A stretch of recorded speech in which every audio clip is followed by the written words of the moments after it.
It's breakfast here at Melching Field in DeLand. Mother Nature getting in the way a little bit yesterday, first with the lightning and then with the rain. But now that the sun is out and the field's looking clear, it's time for Game 4 of the 2026 Atlantic Sun Baseball Championship. The final elimination game of the single elimination part of the bracket. Central Arkansas looking to keep their season alive after knocking out the hometown Hats. They'll be taking on Evan Dempsey and Florida Gulf Coast with Bryce Zimmerman. I'm Assad Bendian, and Bryce, this will be the first time we see FGCU and a guy who's expected to be not only a high draft pick in the upcoming MLB draft, but a guy who might rack up a whole bunch of awards before that in Evan Dempsey. He's a star. There's no question about it. He's on every Major League Baseball scout's radar. All 30 teams know about him, and they want to see what he can do in the postseason.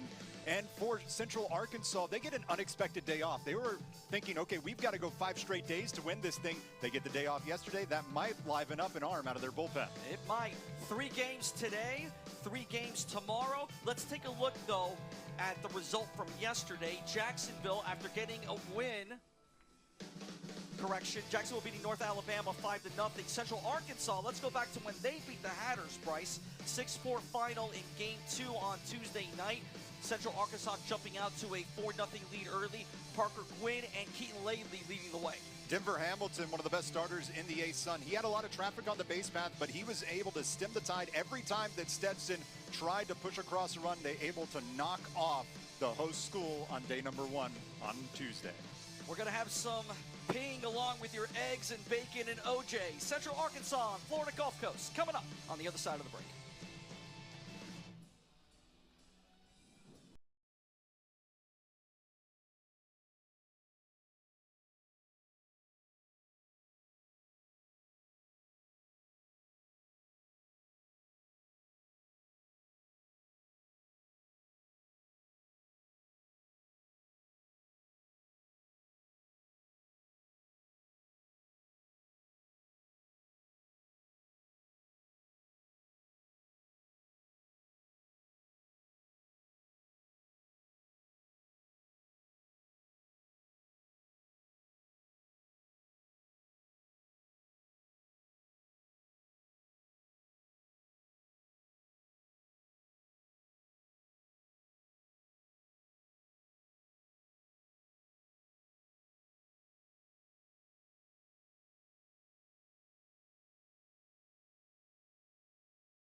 The Bears of Central Arkansas rocking out their purple tops with the gray pants. Their lineup to the left of your screen. The big guy on that batting order, Bryce, Zeb Allen, tied for the league lead in home runs alongside with FGCU's John Embry at 17. He's a do-it-all type of player. We know he's got big power. He can hit the home run, but he can go gap to gap, and he runs very well. He is a linchpin in this offense, but also watch Keaton Laidley. He had a 387-foot bomb here 2 days ago. When he runs into one, it goes a long way. Nick Harlan, the head bear in charge in his 5th season. And as for FGCU, they'll be rocking their cream-colored uniforms. And on the bump for them today, maybe the best 2-way player in all of college baseball, Bryce, and Evan Dempsey. We mentioned all the awards he might be winning, Golden Spikes, the John Olerud 2-way player. He's the defending champ in that particular award. He's blessed by the baseball gods. Evan Dempsey, quite possibly the perfect college baseball player, a 2-way star. On the mound, though, he is electric. A dynamic fastball that can run into the mid-90s,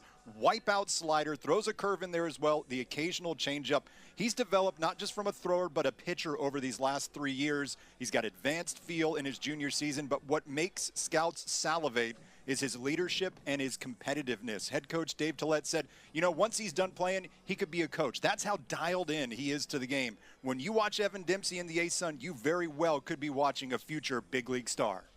Not to mention that K to walk ratio, too, also very tasty. The 116 Ks, by the way, leads the conference. Let's see how the defense is lined up behind the Eagles. John Embry, his battery mate, big bat as well.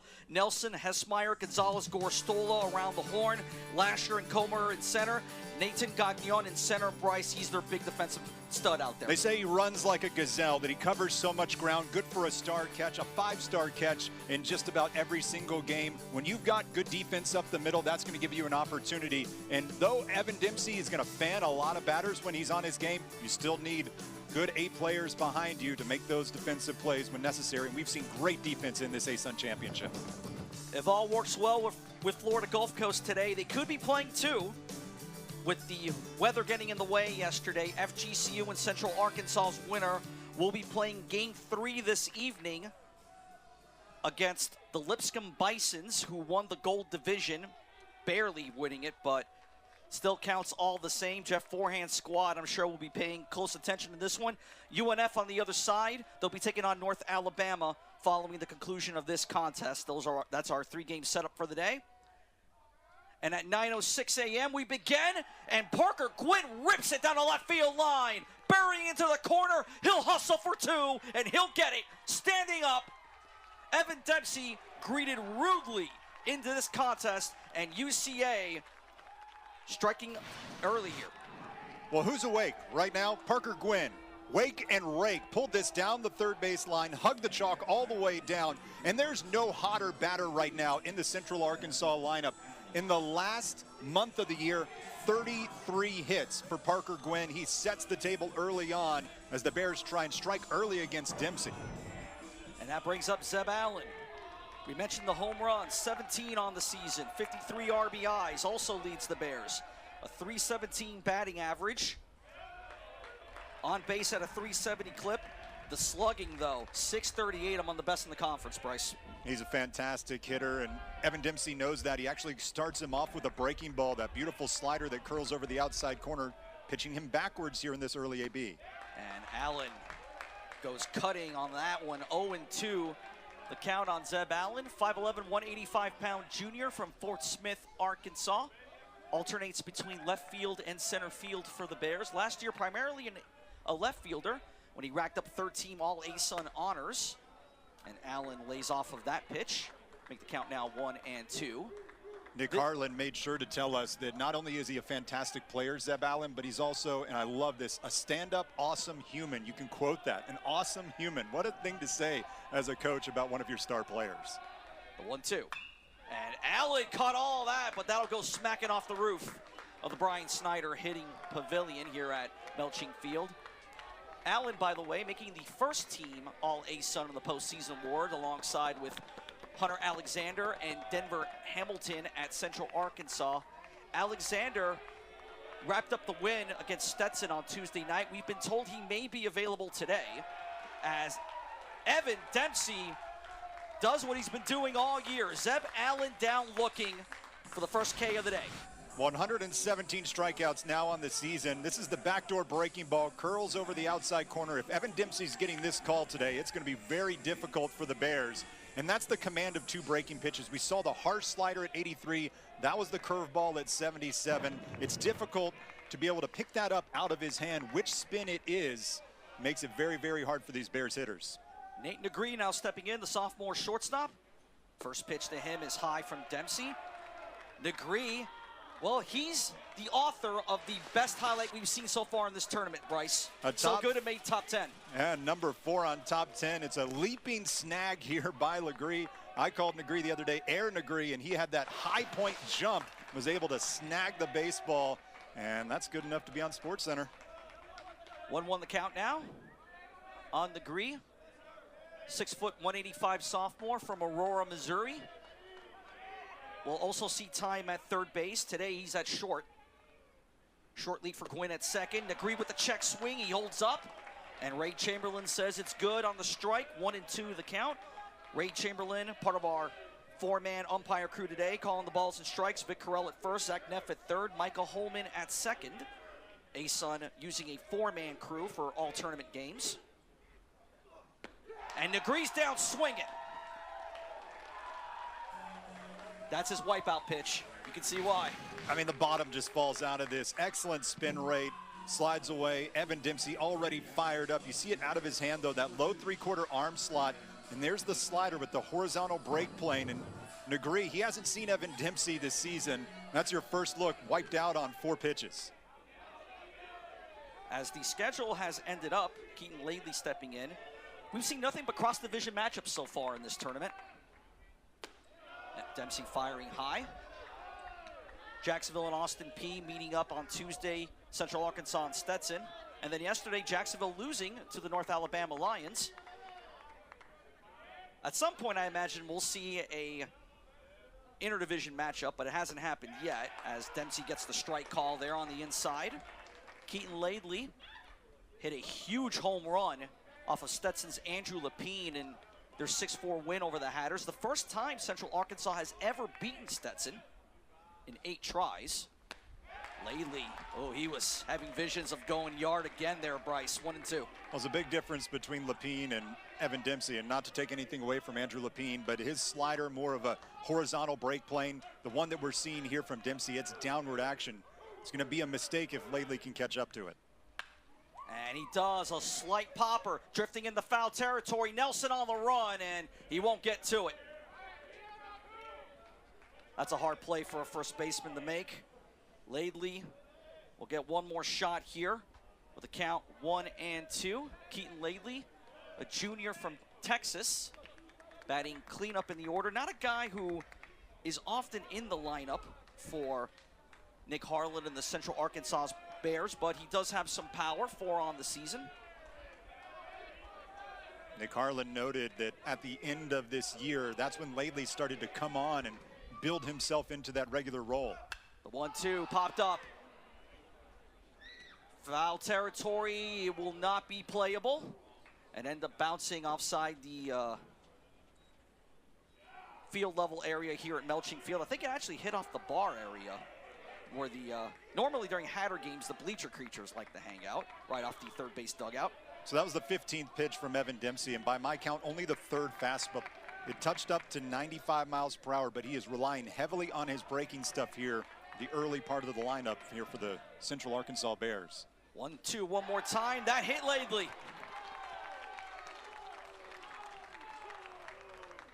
So the first hit batter of the day for either side will set the stage for sophomore right fielder Mark Ross. He's trying to go back foot with the slider here and just pulls it too far ahead. It does hit the back foot. The left instep there of Keaton Laidley. He's in a 1-2 count, more than happy to trot down to first base against Evan Dempsey and put 2 Bears on the bags. Mark Ross batting .238 on the season, also with 4 dingers to his credit and 18 RBIs. Now in a spot to potentially deliver a 2-out hit and give his team the lead early on. First pitch from Dempsey in for the strike. Ross, a redshirt freshman from Springfield, Missouri, wears number 9 on his back. Could not hold up there, and Dempsey's ahead 0-2. That's 2 versions of the slider. You see he's got the downer action version that's 84, 85, a harder one, and then he has his get-over slider that he just threw to the first couple of pitches here to Ross. I suspect we see that downer one now. The 0-2 spins outside and misses. That was a curve at 79. That's a hard curveball. By the way, the starting lineup for Central Arkansas today, exactly the same as it was when they beat Stetson on Tuesday. No changes at all. Don't mess with the mojo. 1-2. Embry picking that one off the dirt. John Embry, by the way, we'll be talking a lot about his bat. He's got a really good cannon behind the plate, though. Among the best in the conference at picking runners off and when trying to engage in thievery. Buster Posey Award within his sights. The 2-2. Inside, and we're going to see the first full count of the day. That was a curveball. Still hasn't quite found that feel yet that you're used to seeing Evan Dempsey have. And remember, it's not normal to wake up and start your pitching routine. For a star like Evan Dempsey, he's used to going on Friday nights. Runners going, and Mark Ross will go right to the bench. He'll be getting his glove, though. He won't be there long. Evan Dempsey, all 3 outs by punch out. And we'll head to the bottom of the first. Central Arkansas looking to hold FGCU down to 0, but Evan Dempsey, this will make some good, Bryce. Just 1 K after another. Nasty stuff from Evan Dempsey.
gets the ball to start this game. 6 foot, 215-pound redshirt sophomore from Benton, Arkansas. Bryce, and this year, you see his numbers, 4-4 with a 5.82 ERA, third on the team in strikeouts at 42. Often the guy they go to when either Denver Hamilton or Hunter Alexander isn't available. And he began the year in the bullpen. He's only recently worked himself into the rotation. The last 2 times out, though, it's been a struggle. Gave up 7 earned runs on 7 hits in 5 innings to North Alabama on May 9th, and then 7 earned runs again on 9 hits in just 4 innings against Lipscomb. He cannot make mistakes against this FGCU lineup.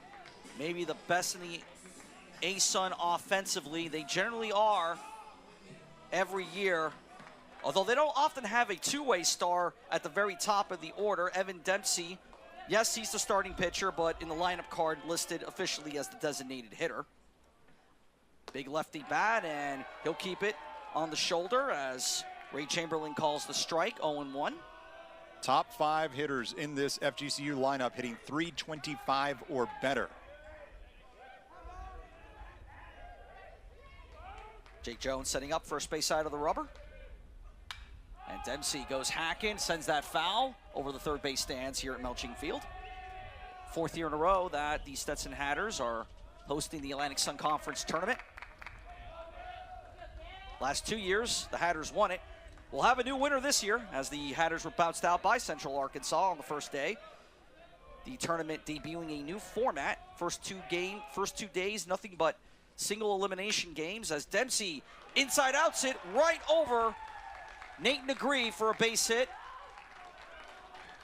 Actually, that was Jack Runsick, the third baseman, as Central Arkansas was shifting Dempsey a little bit, and Dempsey hit it where they weren't. Well, he's a right-handed thrower, but a left-handed bat. And Dempsey, he's got a long swing plane, which means that his bat stays in the zone a long time. And even though he's on an 0-2 pitch, he takes a defensive stance, strength to lift it up over that shortstop side and get it down. And Dempsey's a guy that, yes, his future probably lies on the mound as a pro, but there are still teams talking about using him as a bat one day. Throw over to first. And by the way, we shouldn't sleep on this part of it too with Dempsey. Yes, he can hit. Yes, he can throw. He's actually top 10 in Florida Gulf Coast history in stealing bags. So he's got wheels too. And the best all time when it comes to success rate. He's only been caught twice this year. John Embry, ASUN Player of the Year. Fastball high from Jones, 1-0. Dempsey, by the way, the ASUN Pitcher of the Year. I'll bet that was a big debate between who they choose to nominate for those awards, because each team can only nominate one player. That's the way the process works. 1-0, that's in for the strike. So FGCU deciding they had a better shot at winning both awards if they put Dempsey up for pitcher and Embry up for player, and as it turns out, the gamble paid off. And Embry is certainly deserving. 376 average, 17 home runs, 60 driven in. He's just a true sophomore. Goes hacking at that. 1-2. Good-looking breaking ball there from Jones. Yeah, and you mentioned that as well. He's not draft eligible yet. He will be next year. We saw Dempsey get a lot of attention from scouts this year. You might be saying that about Embry next year. He will get drafted next year if he puts together anything close to the season he's had here in 2026. And speaking with Coach Tillett before the tournament, he mentioned, you know, all the scouts coming in to see FGCU games, to talk to Evan Dempsey, something that the program itself hasn't experienced since Chris Sale was an FGCU Eagle. And that one missing low. Full count. By the way, it turns out that Chris Sale and Evan Dempsey do know each other very well. They have a relationship built up through the connections with the program and Coach Tillett. Sale, a 9-time All-Star with Atlanta. Embry on the full count, drops it in the left field. Dempsey rounding second. Wide turn, he'll hold up. And FGCU, 2 batters, 2 singles. And Javier Gorostola coming up. This is a fastball, inner half of the plate, but caught a lot of it, belt high. You can't do that to the Player of the Year in the ASUN. It doesn't leave the yard, but it's a ringing single into left field, and it just shows you Embry's approach. He shortened up a little bit, wasn't trying to go yah-yah and hit it 400 feet. Just keep the line moving because he knows he's got guys like Gorostola right behind him. Javier Gorostola, Miami native, all the stickers on his helmet, and that will have to wait for now as we're going to see Cody Davenport, the pitching coach for Central Arkansas, have a walkout to talk to Jake Jones. FGCU, on paper, Bryce, might be the most complete team in the league, top to bottom, strong offense. In my opinion, probably the best weekend rotation in the entire conference.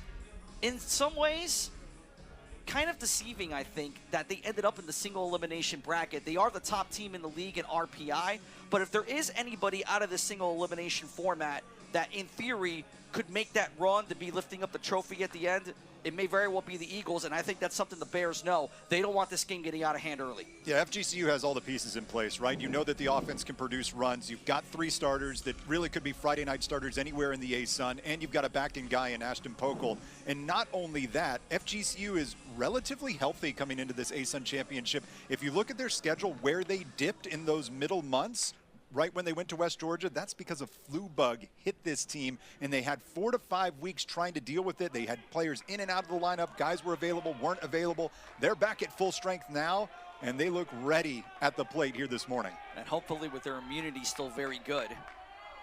Flu bugs can be one of the scariest things to face for a team, as crazy as that sounds. Time called by home plate umpire Ray Chamberlain. Gorostola looks like adjusting a few things before he steps in. And not to bury the lead here necessarily, because obviously Dempsey and Embry are pretty good players. You're looking at a guy right now, Gorostola, who had a 45-game hit streak, top 10 all-time in NCAA history. Throw over to second from Jake Jones. That streak was kind of split up in between 2 seasons, though, Bryce. Yeah, he only played 18 games last year before getting injured, but, he was hitting .429 when he got injured at that time. He's played 117 games total, all starts for FGCU. He's a mainstay in the lineup. And one of the great things about Gorostola is his power surge this season. He went from 6 career home runs to 13 just this year. He's got 76 hits and 50 games coming in. This guy is a hitting machine. Yeah, that injury you referred to, that actually happened here at Melching Field as Jones gets the strike call. Came in the weekend series against Stetson. Gorostola is a Miami native. Played his high school ball at Florida Christian. A little dribbler towards third, gathered up by Jack Runsick. Throw to first in time. That will move the runners, though. Dempsey now at third. Embry now at second. And that'll set it up here for the cleanup hitter, Jarrett Nelson. Works kind of like a swinging bunt off the bat of Gorostola, and for as well as he has hit this season, he has been battling with some injuries down the stretch. Now just 8 for his last 40, right at the Mendoza line. Jarrett Nelson gets the opportunity. Boy, he was ready to rock last year in the A-Sun Championship. Hit a couple of bombs. He's got 10 home runs already this season. One of the guys that if you focus too much on Dempsey and Embry and Gorostola, then you're going to miss out on a really good player in Jarrett Nelson. That one buried in front of the plate from Jake Jones. Nelson, one of 4 guys in the lineup card for head coach Dave Tillett, who has 10 homers or more. Dave Tillett, the only head coach Florida Gulf Coast has ever known. Program starting in 2003. That one popped up towards shortstop, shallow left field, gathered up by Nate Negree. Runners not able to move up. Jake Jones gets that second out, and now Wilfred Gonzalez tries to cash in here for the Eagles. How about Jake Jones, though? After that mountain meeting, he goes out, he gets Gorostola, he gets Jarrett Nelson. Only the runners advanced 90 feet so far. An opportunity to get out of this inning with no damage done. Wilfred Gonzalez, .325 hitter. This FGCU lineup lousy with guys who bat 300 or better. As a matter of fact, Bryce, if you look at the lineup card today, they only have 1 batter who's batting under 250. Jones missing outside. Wilfred Gonzalez with 1 home run, 26 RBIs. Not a big power hitter. Does have plenty of gap power, though. 10 doubles on the season. FGCU would love to see number 11 right now. Jones with the strike on the inside. He ended the season, did Gonzalez on a 4-game hitting streak, 7 hits over those 4 games. He's got hits in 8 of his last 9, 22 multi-hit games this season. So maybe not the power threat, the doubles guy, but a contact hitter right behind Nelson in the lineup. The 1-1. And Gonzalez went almost up to his cap bill, Bryce, to try to hit that ball. That's a chase. You know, usually you got a good bat-to-ball guy. They're pretty well cognizant of what the zone is or isn't going to be. And as you can see, he's banging himself on the head saying, don't go after that one, Wilfred. Well, if I'm Jones, maybe you go high cheese again. He does, and Gonzalez can't lay off. After the mound meeting, Jake Jones puts up a 0 in the end. Big cuts right there for his first punch out of the day. We're through 1 here at the MAC. Still scoreless.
Evan Dempsey back on the bump for a second inning of work. FGCU rolling him out in an elimination game.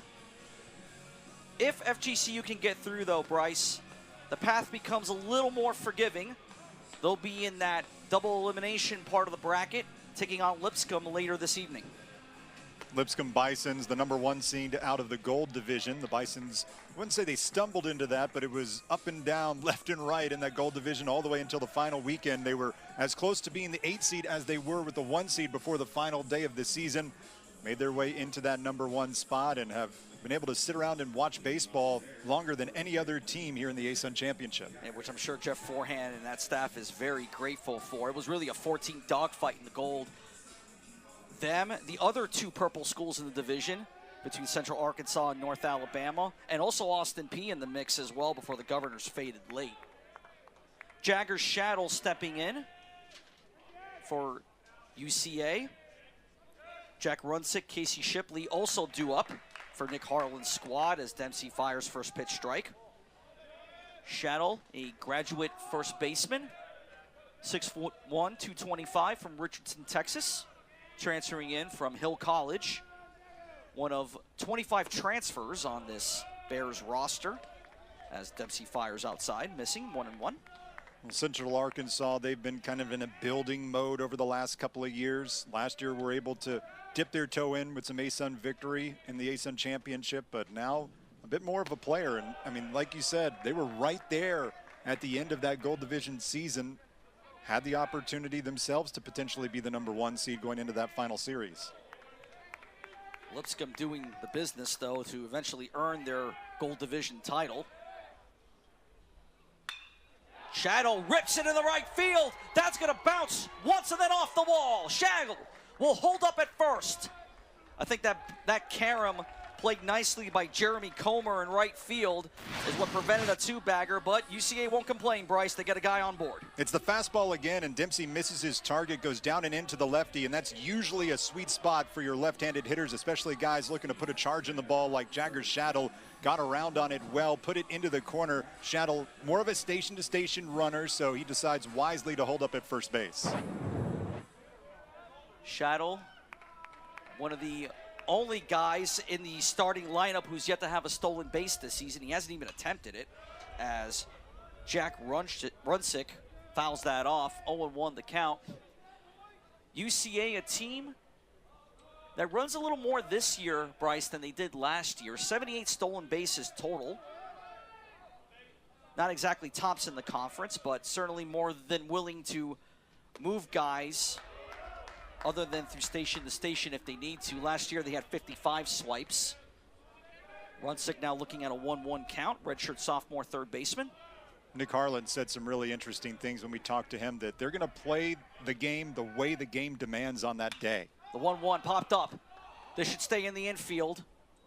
And it looks like it'll be Wilfred Gonzalez. Snags it shoulder level for the first out here in the top of the second. And what that means from Coach Harlan, he's saying, you know, if we need to be aggressive on the base pass, we will if the game dictates that day. If we need to go station to station, if we got to work counts, if we got to be aggressive, he feels like his team has the versatility to play just about any style of game offensively to be able to produce runs. And that hasn't always been the case for Central Arkansas as an ASUN team member. Casey Shipley will step in. You talk about UCA becoming a stronger program as the years have gone along.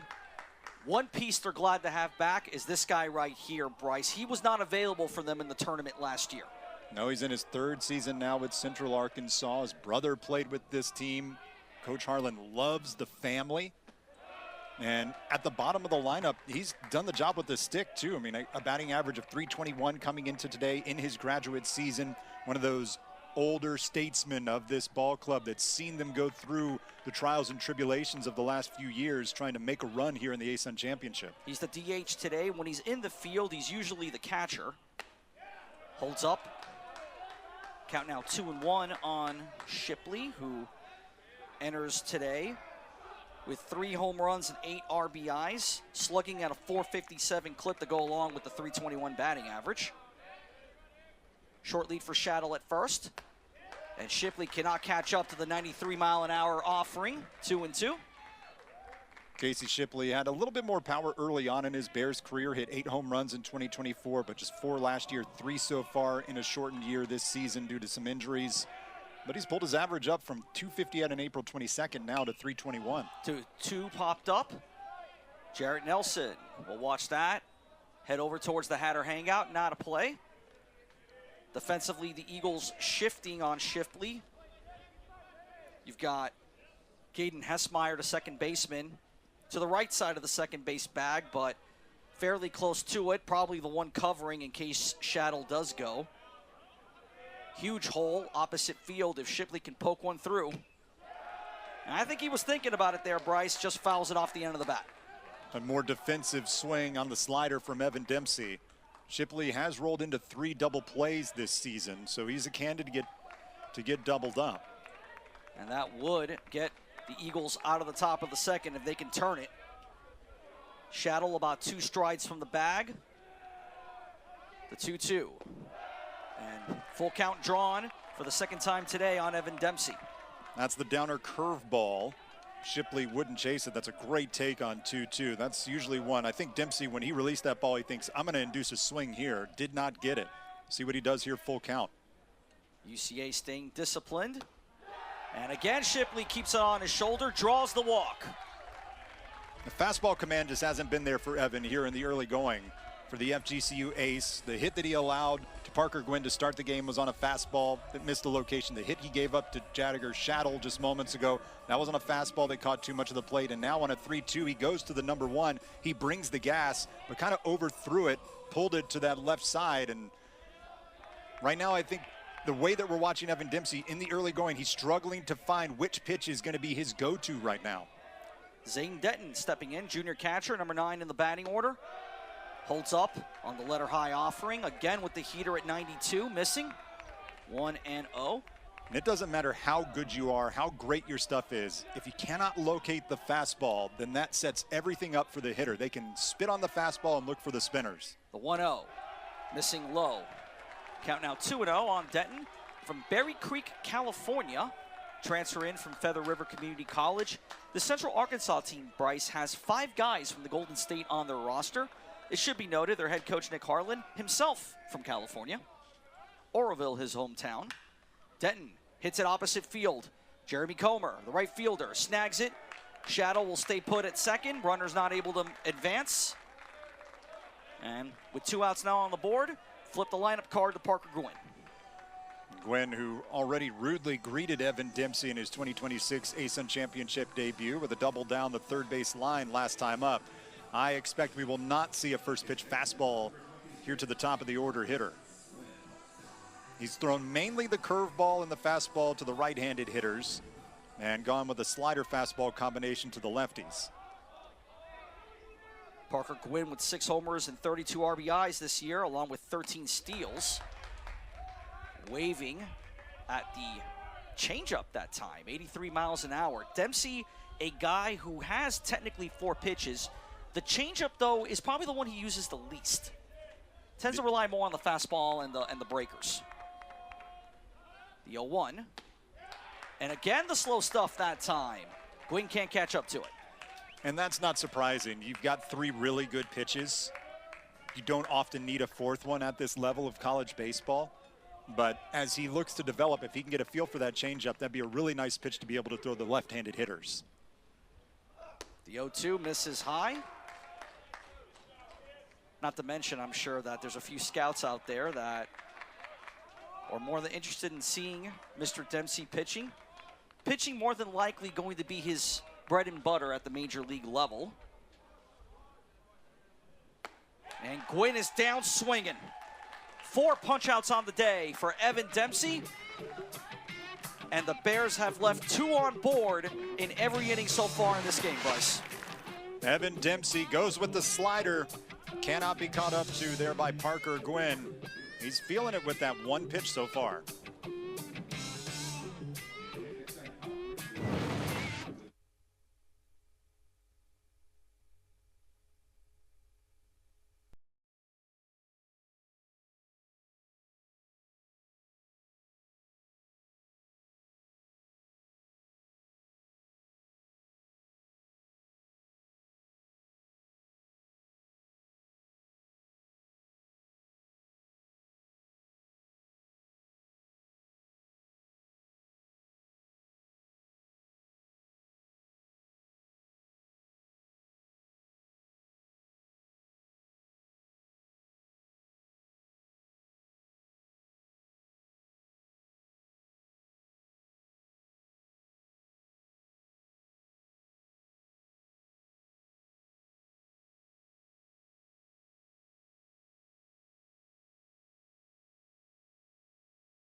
Season on the line for both these teams as we enter the bottom of the second here at Melching Field. Bryce Zimmerman alongside.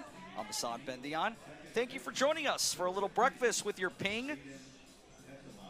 9:40 a.m. on the clocks at Melching Field. A very sunny Thursday morning in DeLand, Florida. Game time temperatures around 80 degrees. Wind out of the southeast at 5 miles an hour, which is downright low for Melching Field. You usually see nothing less than 10 plus here at the home of the Stetson Hatters. Probably the lowest wind that we've seen throughout the tournament, Bryce, as the first pitch is delivered for a ball to Caden Hessmeyer. After the rain yesterday, it did die down, but this is as limp as we've seen the flags. Jeremy Comer also due up right behind Hessmeyer. Cole Lasher right behind him as Hessmeyer now looks at a 2-0 count for his next pitch. Sophomore second sacker coming in with a .289 batting average. Does have a homer to his credit. Inside pitch, and Jones gets the strike call. Hessemeyer's a guy we saw last year in the A-Sun Championship, was thrust into duty, wasn't expected to be a starter, but because of the injuries the Eagles had a year ago, ended up starting 32 games for FGCU and hit .326. So he's got some experience, even as a true sophomore, playing in this type of environment. If there's one thing about FGCU, they know how to recruit hitters. Very often, they come off the bench, and it's almost like they start hitting 300 right away and never quit. Although in his case, he has dipped a little under that. The 2-2, check swing, holds up. And that'll be a full count. Second time in this game that FGCU batters have drawn the full on Jake Jones. Central Arkansas with a couple of their pitchers hanging out in the road pen. No one warming up right now. And Hessmeyer stays alive, fouling that one to the backstop. One of the things Dave Tillett has done so well over the course of his career, his long tenured career now as the only head coach in Florida Gulf Coast University history, he brings in a mix of talent. He brings in guys that certainly have pro potential. He's had quite a few draft picks that have made it on to major league ball clubs and played lengthy minor league careers. 3-2, Hessmeyer thought it was ball 4. Ray Chamberlain says take a seat. Second punch out of the day for Jake Jones. Hessmeyer's not going to like this call because it looks low at first glance. It's a fastball from Jones. It is probably at the very lowest part of the zone, right around the knees, but that's too close to take 3-2. I know Hessmeyer, the sixth spot, is trying to get on board and create some havoc on the base path, but that's right there in a hittable zone where you got to fight it off and keep playing. Jeremy Comer stepping in. Zayden Denton, I thought, did a nice job with the framing as that's in for the strike. A lot of times, Bryce, you'll see with catchers, they love to keep that glove hand low near the dirt on 0-2 or some kind of 2-strike count, and then that motion up is very often what can draw strike calls and turn balls into strike 3s. The 0-1, that time Denton keeping it level with the chest, 1-1. And this isn't Major League Baseball. We don't have automatic ball strike technology. There's no challenge system. You're working with the umpire's strike zone and his interpretation of it, and that has to certainly be in the minds of these college hitters. Denton setting up, and Comer fouls that off towards the first base dugout where FGCU's hanging out today. 1-2. Back to my point about Dave Tillett is that he's got guys that come in and they're going to have pro potential, a guy like Evan Dempsey, but then he always insulates them with really good college players. When you go back, guys like Harrison Povey and Brian Ellis. That one fouled off, chopped towards the tarp. I mean, you can go down the list of some of the best FGCU performers of all time. You know, Mac Moyes a couple of years ago, who came out of nowhere to be like a .320 hitter by the time he hit the A-Sun Championship. So when you can do that, it layers the depth of your lineup, and it makes those star players even that much better because you've got a guy hitting 275 to 300 behind him. The 1-2 from Jones, airmailed all the way to the netting right behind home plate. Guess a good time for it with no runners on board. Dave Tillett, I think, may have one of the more fascinating backstories, especially in the Atlantic Sun. As we've mentioned, the only head coach Florida Gulf Coast has ever known. How they started the program, very interesting as well, as the 2-2 is bounced towards second. Backhander, throw to first is not in time. Parker Gwynn giving it an A-plus effort, Bryce, but ultimately Comer with too much speed. That's FGCU's third hit of the game. You can see how far over he was shifted into the hole. Parker Gwynn had a long way to go to this one. The shortstop was behind the second base bag, Negri, so there's really no chance to make this play. It's going to be a hit all the way for Comer, the infield variety. And sometimes you get the contact you want if you're Jake Jones, and it doesn't result in an out. Now he's got to focus up hard because Lasher and Gagnon both can do damage as well at the bottom of the order. It'll be Lasher for now. First pitch from Jones is high. Dave Tillett, a Fort Myers native, graduate of Tusculum College, was actually a high school coach when FGCU hired him to start the program back in 2003. Budgets were tight back then, Bryce. He was often sleeping in cars, taking showers and truck stops when he was starting to build the roster up for FGCU. And by the way, once they finally did get the program going, they came out gangbusters their first 5 years in Division II in particular. You know, you're in a hotbed down there in southwest Florida of really good year-round baseball being played across Alligator Alley in Jupiter. You've got the U.S. Development Program. I mean, why not start a baseball program? We've seen for years at the D2 level, Rollins and Tampa have regional capable, national title capable. And so then FGCU comes along and he really just builds a powerhouse. And I think it's the baseball program in particular that helps FGCU go from D2 to D1. And since then, they have been a hallmark of that region in Lee and Collier County. And you get to see guys like Chris Sale show up, perform, and then come back and be a part of the community. The 2-2 to Lasher, and he fouls that away over the first base stands here at the MAC. FGCU spending 5 years in D2 before making the move up to D1, and when they came into D1, they came in about as hot as you could get. I think FGCU winning the first winning the ASUN title the first 3 years running, but they were ineligible for the tournament because of their transition status. As Lasher goes down for strike 3, Jones now with 3 punch-outs on the day. We spent a lot of time talking about FGCU, and rightfully so, but Jake Jones has come out here aggressive. I love his approach. He's elevating the fastball. He's coming right at these FGCU hitters. You can see that heater. There's not a ton of movement on it. A little bit of vertical ride there at 89 miles per hour, but with that downhill motion from his frame, it's been hard to pick up here for FGCU this morning. Nathan Gagnon now stepping in. One of a pair of Canadians on this FGCU roster. Jones with the throw over to first. FGCU, as you might imagine for a Florida school, the Sunshine State is their bedrock for recruiting. About 70% of the roster coming from Florida, but FGCU on occasion will grab a guy from north of the 49th parallel, and Gagnon, one of the latest there. Jones firing outside quarter. Him and Elliot Kazir-Lanu, the other Canadian on the roster, a left-handed reliever that I suspect we'll see at some point, either today or maybe later on. Who knows if FGCU can keep winning. 34 wins on the season for FGCU. That is the best among all ASUN programs.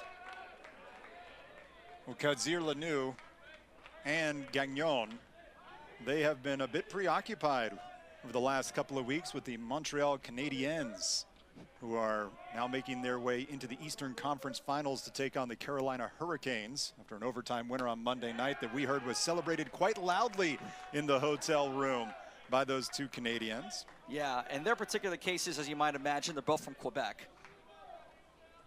Heated Montreal Canadian fans, and that is one of the best fan bases in all of professional sports in North America. The 2-1. And Jones firing way outside, make this count 3-1. We know Canada is a hockey nation, but in baseball, there is quite a devoted following to the game in Canada. Of course, the Expos there for a very long time before they ended up moving towards Washington.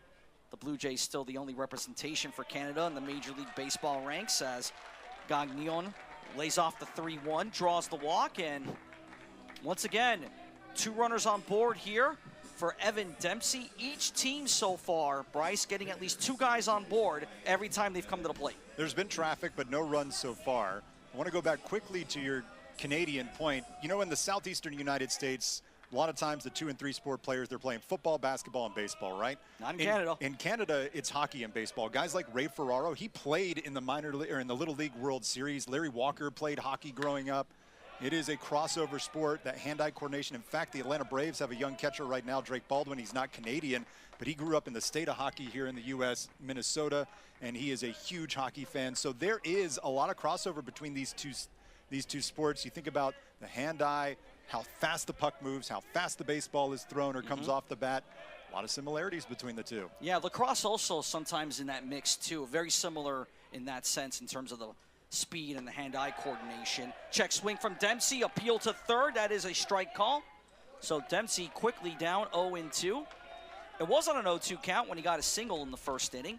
eventually stranded at third. That's the closest FGCU has come to scoring in this game. It might surprise you, but lacrosse is actually the national sport of Canada, not hockey. By whose measure? The 0-2 is popped up. Bryce reaching. He won't be able to get that. That came very close to our broadcast position. In all seriousness, where did you hear that from? I'm curious. I always assumed hockey was the national sport. I've heard it from Canadians. Really? Yeah. Well, that's interesting. I mean, Canada does have, like America, a very big Native American presence, and lacrosse is, at its core, a Native American sport. The 0-2. Driven in the center. Zeb Allen, real high. He'll make the grab, and that will do it for FGCU. Here in the bottom of the second. We're through 2 at Melching Field. Still looking for our first runs here in Game 4 of the 2026 Atlantic Sun Baseball Tournament. And as Evan Dempsey warms up to start the third here at Melching Field, Bryce Zimmerman doing all the digging to Canada's national sports. Let's see what you found, sir. Okay, so I was right, but I could have been more right. So lacrosse is the designated summer national sport of Canada, and ice hockey is the designated winter national sport of Canada, and this changed back in 1994. But originally it was lacrosse. Ice hockey got the designation officially from the Canadian government in 1994. Zeb Allen will lead us off. Nate Negree, Keaton Laidley, 2, 3, and 4 for UCA as they look to strike first like they did on Tuesday against the Stetson Hatters on their way to a 2-run win. Evan Dempsey, we waxed poetic about him. We got to go through the awards list for him as Zeb Allen goes swinging at the first pitch, 0-1 the count. Just this year, Bryce, he's a semifinalist for the Dick Hauser Golden Spikes and John Olerud Two-Way Player Award. Named midseason All-American by 11.7 baseball as he fires that one outside corner. The Atlantic Sun Conference Pitcher of the Year. All-A-Sun first team as a pitcher. All-A-Sun second team as an outfielder. And A-Sun Pitcher of the Week 3 times running. And that's just the in-season awards. We're not even going to the preseason stuff as Dempsey gets the strike call there, 1 and 2. There's one award he would like to add to his resume, and that is moving on to an NCAA regional. That would be a team award, but what he's done, in fact, he's potentially defending. He'll be a 2-time two-way player award in that John Olerud as a semifinalist. You got to think that he will be a finalist. Well, that will help. Another backward K. Zeb Allen has gone down twice looking to start this game. Looks like the backdoor curveball again, and a great frame job behind home plate by John Embry. And we spent a lot of time talking about Dempsey. We're going to talk a lot about Embry today too. Maybe kind of oversold that frame, moved about 12 inches, but still was a strike. Nate Negree stepping in. He'll swing at the first pitch, 82 miles an hour on the radar gun here at Melching Field, 0-1 the count. And the preseason awards from Dempsey, by the way. Preseason All-American, A-Sun Co-Player of the Year, also preseason All-A-Sun, and the All-Loyalty Team from D1Baseball.com. It should be noted, Evan Dempsey has started his career at FGCU from the jump. You know that there were teams just hoping he would go into the portal, right? I'm sure whispers in his ears, P5 conference schools that are saying, hey, yeah, come to Florida State, come to, I'm just making these up, come to Clemson, come to wherever it is. We will make you our Friday night guy, and he has stuck so far with FGCU, and it looks like it's going to pay off not just for him in his career as a college player, but also as he looks to advance into the pro game. 1 and 2 to count now. And that's a credit to Dave Tillett. You know, when you've got a guy like Chris Sale already in your back pocket of a success story and a bunch of other guys that have been drafted over the years, it's a selling point. So's that. Another backwards K. Nate Negree down, and that is the 6th punch out of the day for Evan Dempsey. And there's the fastball, and it's dotted at the knees on the outside corner. We were talking between breaks that he has not quite had that feel for his fastball, and sometimes that can happen in this elimination game format. You're a little bit juiced up with the adrenaline, overthrowing the heater. That was a calm, cool, collected, downward fastball with a little bit of bite back towards the plate to get the called 3rd strike. Keaton Laidley stepping in. First pitch swinging, pops it up. right over our third base stands here at Melching Field. 0-1 the count. Lately in this game was plunked on a 1-2 pitch in the first inning. Eventually stranded at first. Goes hacking at that, fouls it to the netting behind the backstop, 0-2. If you want to make a name for yourself as a college player, not to say that you should be chasing this, because not everyone can do it, but if you want to move into that first round, upper second round conversation, you have to have swing and miss stuff, but you also have to be able to pitch and find the corners of the plate. And Evan Dempsey strikes out the side here in the top of the third. 7 Ks for one of the best two-way players in college baseball. Still scoreless here at the MAC.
No runs on 2 hits, no errors for Central Arkansas, 0-3 and 0 respectively for FGCU.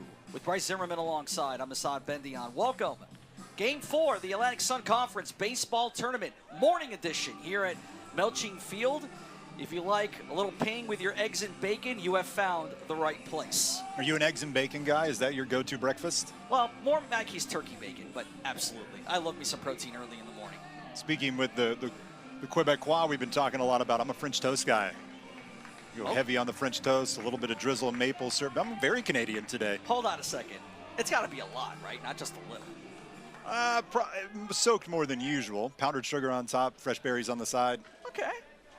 If I ate that this morning, I wouldn't be calling this game. I'd be lying down on the floor. I was about to say, man, that is a lot of sugar for sure. John Embry, Javier Gorostola, Jarrett Nilsson, 2, 3, and 4 for FGCU. First pitch to Embry in for the strike. The ASUN Player of the Year in 2026. Hit a single on a full count in his first at bat of the day. One of back-to-back singles for FGCU in that bottom of the first. Hits that one toward short, gathered up by Negri. Throw down to first base, and that is our first out here in the bottom of the third. We have rightly so talked about Evan Dempsey and given him all the accolades and the shine under this Florida sun, but Jake Jones, who came in with an ERA over 5, a guy that wasn't in the starting rotation. He's delivered 2 scoreless innings, first time through this order. He gets John Embry out there to begin this third. Central Arkansas, they've got a couple of innings. They're already shortening this game, and I think if you're the Bears, that's what you have to do. You have to try and shorten this game, keep it as close as possible, and see if you can squeak one out and move on. Jones delivers. First pitch in for the strike on Javier Gorostola. Redshirt sophomore third baseman. Jake Jones last year, 2-0 record with a 4.35 ERA. Did have 3 starts, but was mainly a reliever. Second on the team, actually, in appearances last season with 21.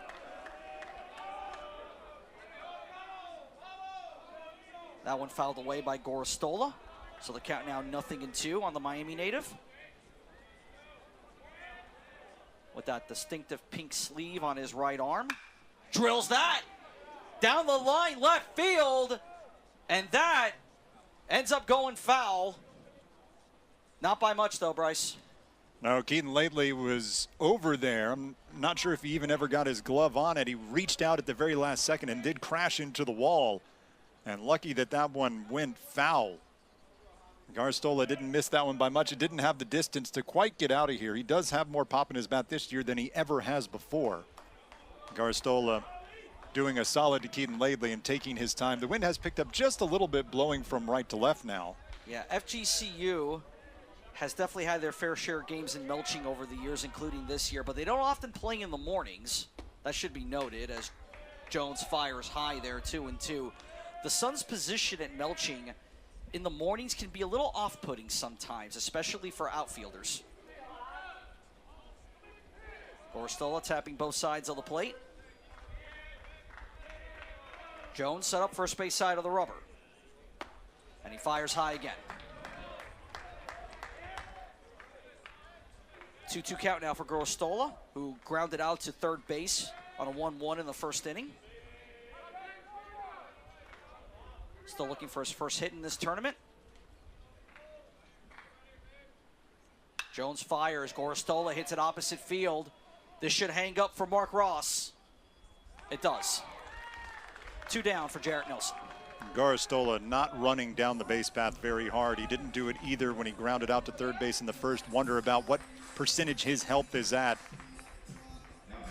as he just kind of trots down the first base line there. That's a good curveball. Caught a lot of the plate, hung up just a little bit, but he had Garstola off balance.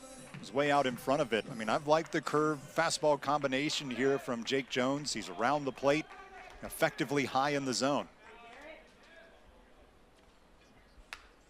Fastball at 90 miles an hour, and Nelson fouls it to the backstop netting, 0-1. Jones trying to bounce back from a couple of rough outings last time out. Gave up 7 earned against North Alabama and Lipscomb in 9 innings total. That one buried. 1-1 now on Nelson, the senior first baseman. 16 hits allowed between those 2 games, 9 total innings. Jake Jones, but I mean, this Jake Jones right here, attacking, going after hitters, leading with his fastball. The 1-1, bounce toward short, scooped up. Negri with the throw across the diamond, and FGCU goes down 1-2-3 in the bottom of the third. Pitcher's duel shaping up as we head to the top of the fourth, no score.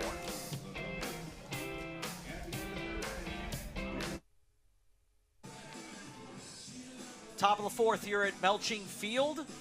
Jake Jones and Evan Dempsey. We've got ourselves a pitcher's duel shaping up, Bryce. Aside from the strikeout number, very even outing through 3 innings between these 2 teams. Evan Dempsey starting to find his fastball location, striking out the side that last half inning that he was out there in the third. But I really like how Jake Jones has gone right after FGCU. You know you've got a lineup that's got 5 guys hitting over 300. You can't hesitate. You have to attack with your best stuff. His fastball curveball has looked very good. He's kept FGCU off balance. He's halfway through the second time through the order and had a clean inning himself. Mark Ross, Jagger Shaddle, Jack Runsick all due for UCA. And their head coach, Nick Harlan, who recently celebrated his 100th career win at Central Arkansas. Ross swinging. Dempsey with the slow stuff again at 81 for a strike.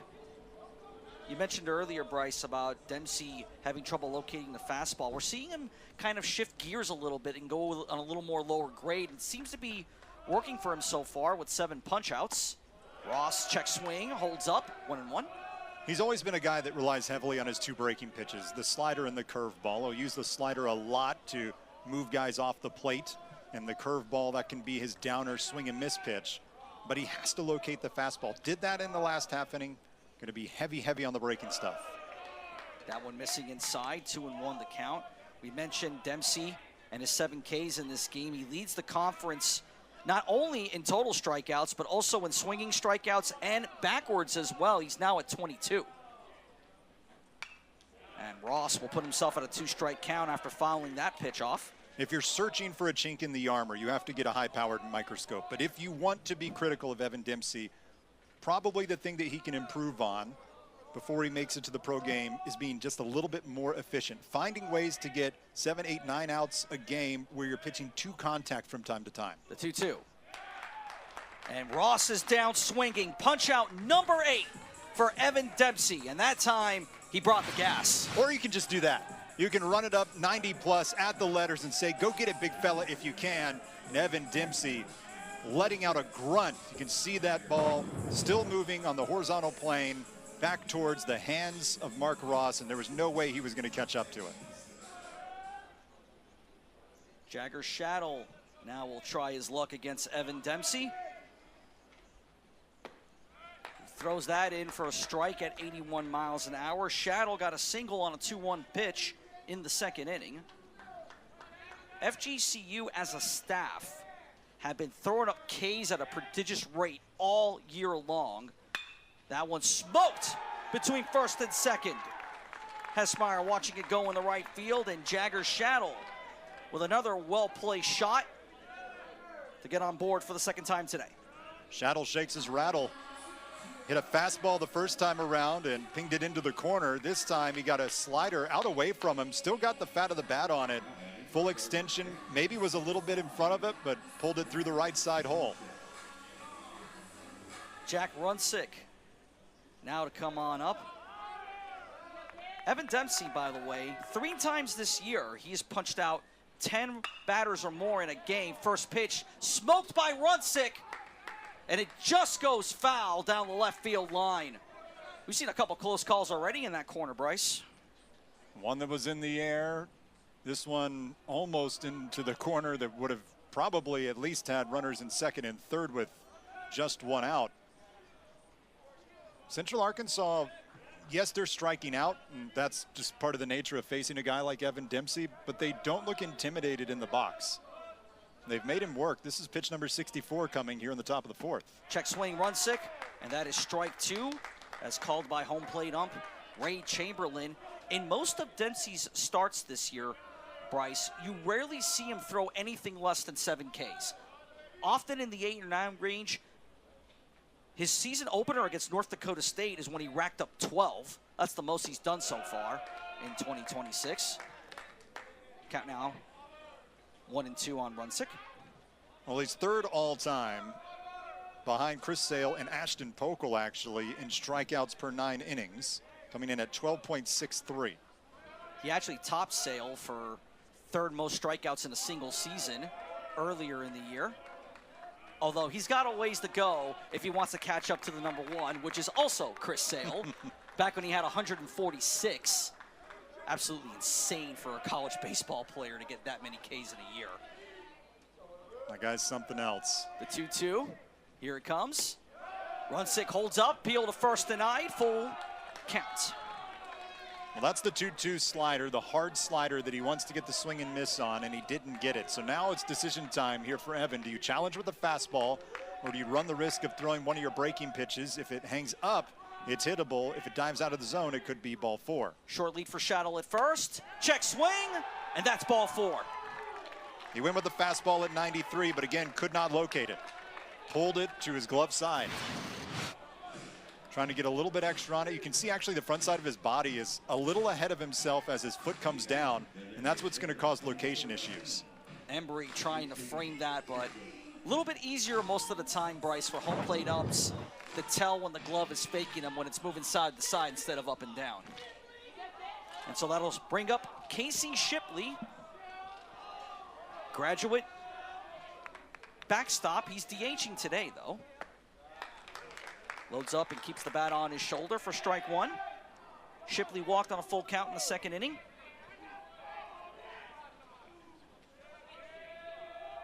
Dempsey at one point with 5 consecutive punch-outs. Shipley taps that towards the hole at short, gathered up by Gorstola. The second for 1, the turn, pulls Nelson off the bag, and that's what prevented the double play. It prevented a double play, but it also saved a run. Jarrett Nelson coming off the bag here to make this grab. He elects to say, I'm not going to try and hold it and be a hero. I'm just going to make this catch. That's your #1 duty as a first baseman. Catch the ball, or at least block it. So Garistola sets this off. It was always going to be difficult. The turn by Hessmeyer is not a bad one. He's just inaccurate with the throw. And if Nelson doesn't make this layout grab right here, Central Arkansas has the lead. Corner bags filled with Bears as Zane Denton steps in. First pitch from Dempsey, in for the strike. Dempsey's done a good job, I'd say, Bryce, in getting ahead of the count whenever possible against these UCA hitters. Denton popped out the right field on a 2-0 count in the second inning. Now with a chance to get our first runs in Game 4 of the 2026 Atlantic Sun Baseball Tournament. He'll be looking at a 1-1 count the next pitch. By my count, he has 15 first pitch strikes now to 18 batters. Probably 16 if you count Parker Gwynn's double to start the game, because that one was a strike too before you roped it into the left field corner for a double. And now he's looking at another 2-strike count. 1 and 2 to be more precise. Dempsey already with 8 punch-outs in this game. Will Zane Denton be number 9? Bouncer towards the hole at short. Goristola across the diamond in time. Side retired. And for the 3rd inning in this contest, the Bears strand 2 on the base paths. We go to the bottom of the 4th. Line score 0-3 and 0 for both.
Final run through the Atlantic Sun. UCA still trying to make some history in this tournament. They did on Tuesday night when they beat the Stetson Hatters. Their first win ever against Stetson. And they're trying to do that again here today, Bryce. FGCU and Central Arkansas have only played each other 4 times, all in conference play. The Eagles have won all 4 meetings. They only met once in the regular season back in 2024 down in Fort Myers. FGCU sweeping the series in 3 very tight games. The other time they met, last year in the A-Sun tournament, 12-5 win for the Eagles ended the Bears season. We've seen teams looking for revenge already in this A-Sun championship, especially ones that are going to be leaving. UNA exercised that demon yesterday, knocking off Jacksonville and sending the Dolphins back home and ending their 2026 season. There's nothing more that Central Arkansas would like to do in their last hurrah in the A-Sun championship than knock around some of these teams that have beaten them down over the last few years. Indeed. They did it to Stetson yesterday. And if they do it here today, it'll be against a team picked by many experts in the preseason to win the Atlantic Sun's auto bid to the NCAA tournament. Wilfred Gonzalez thinking about the bunt on the very first pitch. Let's see if he goes to square again. He struck out on a 1-2 in the first inning.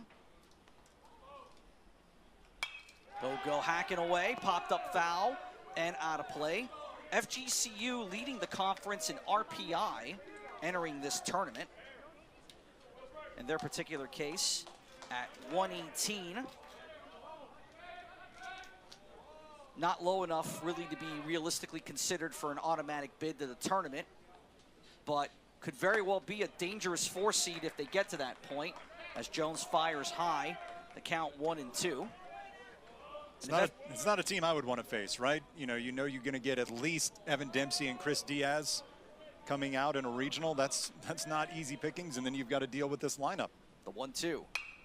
That's popped up. Towards second base, Parker Gwynn is there. And that'll bring up Caden Hessmeyer. And you kind of went down the road that I was going there, Bryce. This might be an incredibly dangerous 4 seed in the tournament if they get there, primarily because of their starting pitching.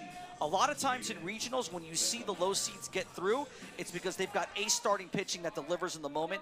And FGCU's trio of Dempsey, Diaz, and Hunter Purcell have been really good all season long. Breaking pitch from Jones at 77 miles an hour in for the strike on Caden Hessmeyer.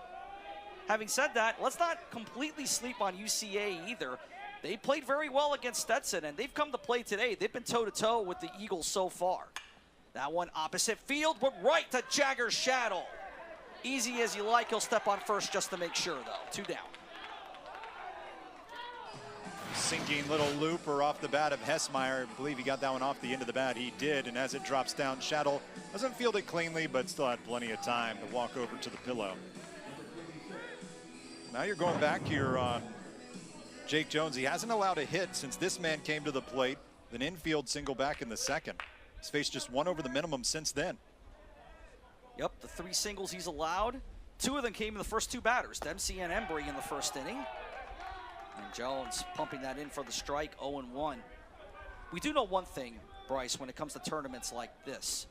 If you're on what is essentially the loser's side of the bracket, which is what it's like when it's single elimination, you don't have much margin for error, and you often need pitching to really come through. So far for UCA, they've gotten it. Denver Hamilton threw a gem against Stetson. Hunter Alexander pitching some high-stress innings to finish it off. And so far, Jake Jones, outside of that first where he ran into a little trouble, he's kept it steady for the Bears so far. The 0-2 buries that in the dirt. And you got to go back to that visit by the pitching coach, right? First 2 singles on the ropes early on. He comes back, gets ground out, pop out, strikeout after that mound meeting. Really reset him, set his focus. Talked about it already, but establishing his fastball and getting swings and misses with it too. He's retired 6 Eagles in a row. Now looking at a 2-2 count after missing outside on Comer, who got that single in the second inning on a 2-2 pitch. Nathan Gagnon drawing the walk later in that frame. He's actually the last Eagle to reach. 2-2. Jones, that fastball high, full count. We've seen him try to climb that ladder with the heater a few times, and it's gotten the Eagles a few times. It has. They have chased that fastball. Trying to be more patient here in the box. Jeremy Comer. Here's your payoff. Popped up and out of play, well over the press box here at Melching Field. That's one Comer would like to have back. Even 3-2, he knows he's going to get something in the zone. He was sitting fastball, got one middle, belled high, and couldn't line it up. Comer, usually a corner infielder when playing for FGCU. Pops this into right field. This might have some legs. Ross to the track, to the wall. We've got our first run in this game, and it's Jeremy Comer who does it with a solo shot.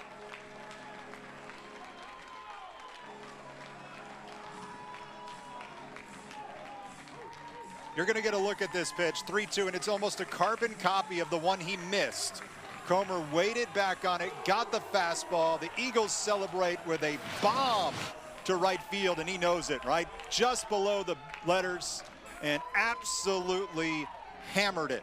Not going to miss that pitch. He was waiting for the fastball, and that's the first real mistake that Jacob Jones has made where he had to pay the ticket for it. Cole Lasher will step in, freshman left fielder.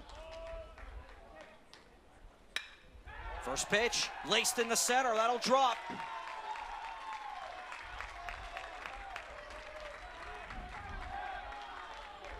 Now time for Jake Jones to try to set himself mentally. Nathan Gagnon, come on up. We know FGCU can turn the bats on fast, Bryce. We've seen that before. Home runs are huge momentum builders in college baseball. We know that, but still, it's just one run. You can't let it compound into more base runners and a big inning. Jake Jones has to knuckle down here and get Gagnon because he knows this is the 9th place hitter. And we're going to get another mound visit here. And this is probably a good time to do it. Again, to reset. It worked in the first inning. Gives up the home run, gets shaken. Next guy up, Lasher, lives up to his name and slashes it into center field. This is a good mound visit to, again, recalibrate for Jones. You can't give in to a guy like Gagnon, even though he's technically the worst hitter in the lineup when it comes to batting average. Still a very good 9th place hitter in the order for FGCU. And the main thing you can't do is allow this lineup to roll over to a 3rd time through with Evan Dempsey looming on deck. We do have some stirrings going on in the road pen for Central Arkansas. Nobody throwing just yet, but I suspect that will be changing very, very soon. But Jones still in the game for now. He has given the Bears starters length in his last 6 outings, even though he has been roughed up in a few of those. He's also thrown some nice gems. Gave up no runs against Eastern Kentucky. Won against Lipscomb in 6 innings pitched in games where the Bears got the win both times. Gagnon, first pitch, turf burner towards second. Gwynn gathers, throw to first in time, and that will do it. In the bottom of the 4th for FGCU, but Jeremy Comer taking the slow trot around the bases as he blasts that one into right field. 380 feet, the measured distance, and it's 1-0 FGCU.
There's our weather today. Another gorgeous Florida day. Temps at 83 degrees.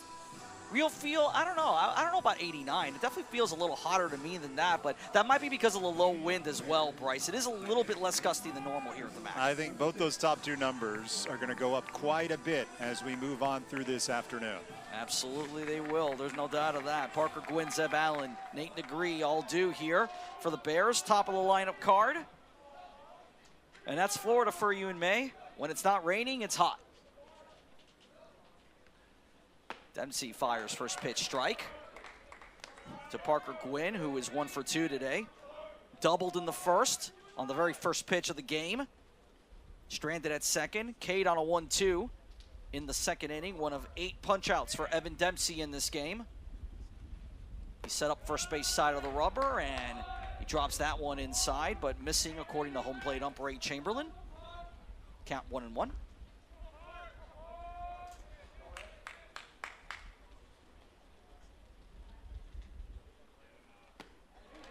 Dempsey pulling the string that time, Bryce. 1-2. That slider, he's had the feel. That's been the best pitch, the one that he's felt the most comfortable throwing. He can throw it in any count. He can throw it for strikes, or he can dip it out of the zone. But this is really an inning to watch. That pitch count now at 78. Next one creeping towards 80. He needs an efficient inning if he's going to go 7, maybe 8 in this one. The 1-2, and he'll get a strikeout, his 9th of the game.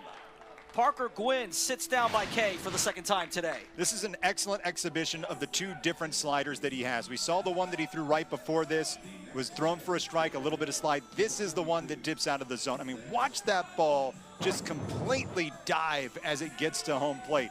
When you can throw 2 different versions of a slider, it's the same thing as throwing a 2-seamer or a 4-seamer or a cutter and a 4-seamer, right? It looks the same coming out of the hand, but as it gets to the plate, the depth changes completely. Zeb Allen squaring the butt. Lays off. That's a strike. 0-1 to count. Zeb Allen's had a rough day so far. Backward K's twice on 1-2 counts in the first and in the third. And he'll go hacking at that one. Dempsey climbing the ladder, 0-2 on a guy who was named preseason All-A-Sun to start the season. And now first team All-A-Sun in the postseason, just before the tournament. Dempsey firing high. He's had a great year, Bryce. 17 home runs to his credit, 53 RBIs, 54 runs scored, a .638 slug, 20 steals, all that #1 on the team. He should be on the radar of pro scouts. He's athletic, he can cover ground in the outfield, he can play multiple positions. He's got good bat-to-ball skills. The power surge this season certainly would have given him a few more eyeballs. You got to think somebody with a senior sign in mind is going to say, okay, Zeb Allen, this is a guy we can put in our system. 2-2. And Zeb Allen down swinging and give Evan Dempsey 10 punch-outs on the day. And we're not even through 5 innings. I mean, he's got the strikeout stuff. There's no doubt about it. Starting to find his groove. This is the curveball. Left it even up a little bit more than I think he wanted to here. Came in at 78 miles per hour, but it's got so much brake plane to it that even when you make a mistake with it, that comes in just above the knees. That's technically a hanging curveball, but still can't hit it when it drops that much. Dempsey with a pitch outside to Nate Negree. 1-0 the count, who, like Zeb Allen, his scorecard today filled with Ks. On 1-2 counts, swinging in the first, looking in the third. And that time he makes contact. Dribbler down the third base line will go foul.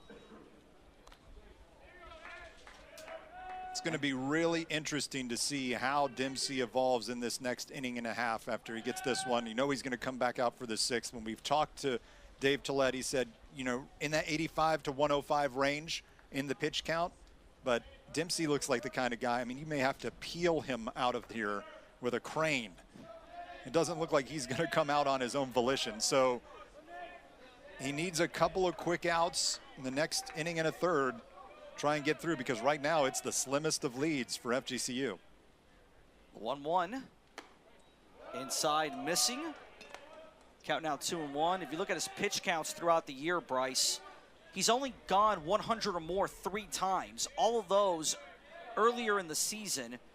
His max 106 against North Florida back on March 20th. That one popped up, right field. Jeremy Comer is there, makes the snag, and for the second time in this game, UCA goes down 1-2-3 with the bats. We head to the bottom of the 5th. Evan Dempsey with double-digit Ks, and his team holding a 1-0 lead.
Jake Jones getting the first 12 outs in this game for Central Arkansas. He went toe-to-toe with Evan Dempsey Bryce and held his own. Now gives the ball to one of two graduates on this UCA roster, Silas Cowgill, now in the game.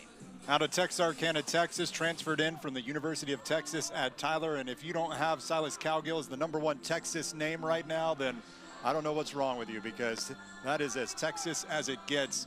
He is making his 19th appearance of the year. All but one have been in relief. Does have that 4-0 record and an ERA just over 6.19. He'll give you some length if you can. 36 1/3 this season. 25 earned runs, 28 unearned runs on 41 hits. 22 strikeouts. Control can be an issue. Those 16 walks in 38 1/3. Make sure that you're finding the strike zone against this Eagles team. He'll face the top of the lineup card, Dempsey, Embry, and Gorostola. Cowgill delivers at 91 miles an hour. In for the strike, 0-1 the count. I don't know about that being a Texas name, Bryce. I'm not that familiar with that many Texans, but I will say this.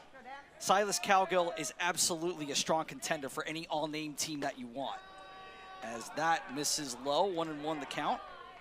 If you look inside the ASUN baseball rosters, usually every year you've got at least a few strong candidates for just absolutely terrific names. And Silas Cowgill is probably the best one, I would say, on the UCA roster, as that one misses low. He's got my vote for the all-name team. Jagger Shaddle, I'll also give that one. That's a good, strong all-name team candidate for sure. Also a Texan, right? Yes, from Richardson. Opposite field for Dempsey, and that's his second hit of the day. Compact swing, gets the job done, and sets it up for John Embry. Well, it's no surprise the guy that has such a good feel for throwing the ball also has very good hands at the plate. And this is an instance of Dempsey just waiting back, flicking his wrist, spoiling a pretty good pitch on the outer portion of the plate, and serving it into left field.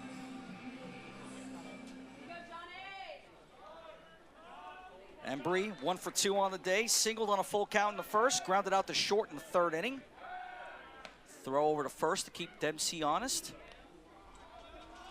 I'll also throw out a few more Bear names that I think would be strong candidates. You got Cannon Neslage. We've not seen him yet in the tournament. Drew Duckhorn, I think, is also a pretty good one. That's a great name. Big cut from Embry.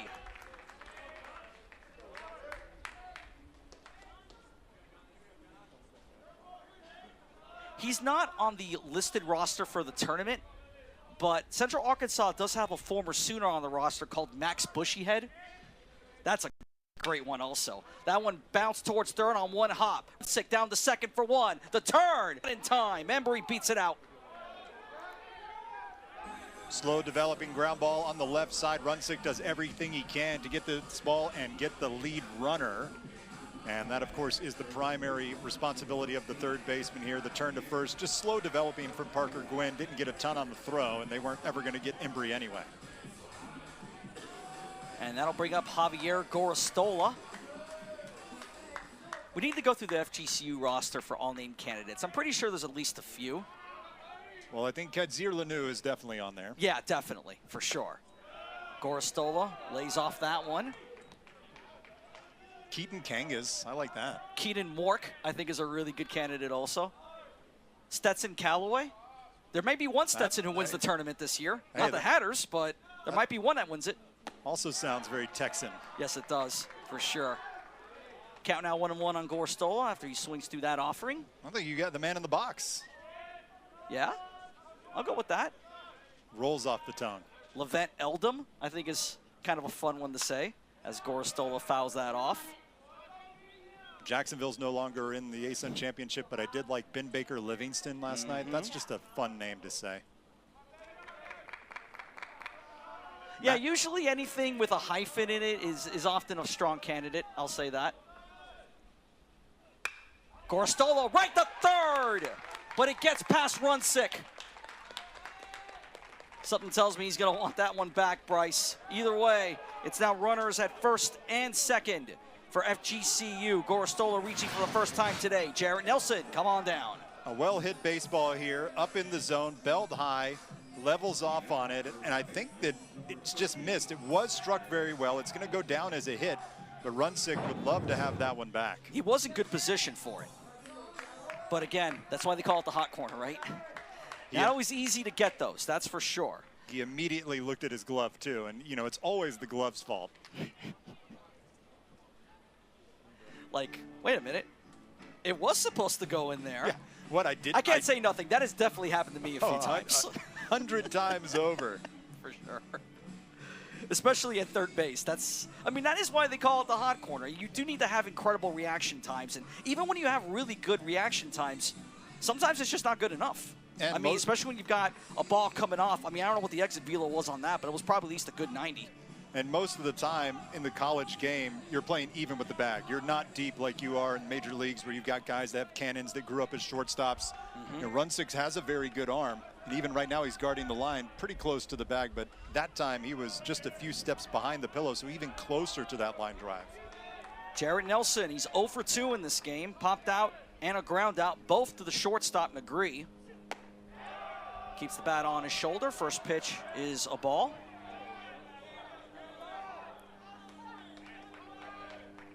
Nelson, .322 batting average with 12 doubles on the season, 10 homers, 45 RBIs. Also has 13 swipes. Shows good speed for a first baseman as he keeps the bat on the shoulder still, 2-0. Nelson from Missouri, transfer in from Fort Scott Community College. Fourth in the lineup card today. He's usually somewhere around the middle of the order for Florida Gulf Coast. Now looking at a 3-0 count. Calgill having some trouble finding a strike against him.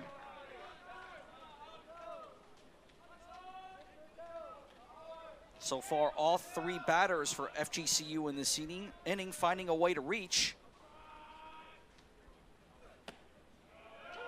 And Calgill gets the strike call. Well, Nelson is generally a dead red hitter. He kind of gets low with his swing plane, looks for launch angle.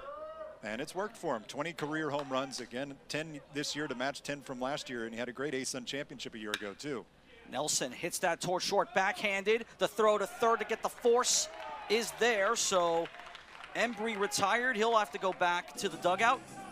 The 6-5 putout makes it 2 outs. All runners moving up. Gorostola now at second. Nelson taking Gorostola's spot at first as Wilfred Gonzalez will come on up. Just a really smart play by the Bears' left side of the defense. Nate Negri's a sophomore. He's played a lot over the last couple of years, but fielding that ball the way he was going, it was going to be a very difficult throw across the diamond. Certainly wasn't going to be able to turn two. And I believe Runsick said, hey, hey, hey, and let him know he was covering the third base bag to get the lead runner. Calgill fires in at 85 for the strike on Wilfred Gonzalez, who's 0 for 2 today. Cade on a 1-2 count in the first inning. Also on a 1-2 count in the fourth when he popped out to the second baseman. Calgill usually goes only a couple of innings, one in the contest for UCA. Did go a season-high 5 innings against Bellarmine, gave up 5 runs in a game that the Bears would eventually end up winning, 17-12. I know they're not in the tournament. Bellarmine this year, they had some wild, wild games. The 0-2 is popped up and out of play. A team, Bryce, that was among the best in the in the conference offensively. If they had even had mediocre pitching, they're probably in the tournament. We were talking to Jeff Forehand, Lipscomb's head coach, and he said when they went up to face them that the Yankees weren't going to beat them. That's how well they were hitting the ball. Runners going on the 0-2, right over the glove of Parwin, and FGCU is going to play to run. Gorostola scoring from second. The hit and run working to perfection, and FGCU is up by 2. It almost played into the teeth of the defense because the second baseman, Parker Gwynn, is on his way to cover the bag here. See, he's already moving, and the line drive is coming right at him. If he's playing in his normal depth, he probably doesn't get there at all. It just goes over his glove. A well-struck ball from Wilfred Gonzalez, who is the emotional leader of this FGCU team. On an 0-2 count, no less. Caden Hessmeyer now tries to keep the 2-out magic going for the Eagles. Calgill fires in for the strike.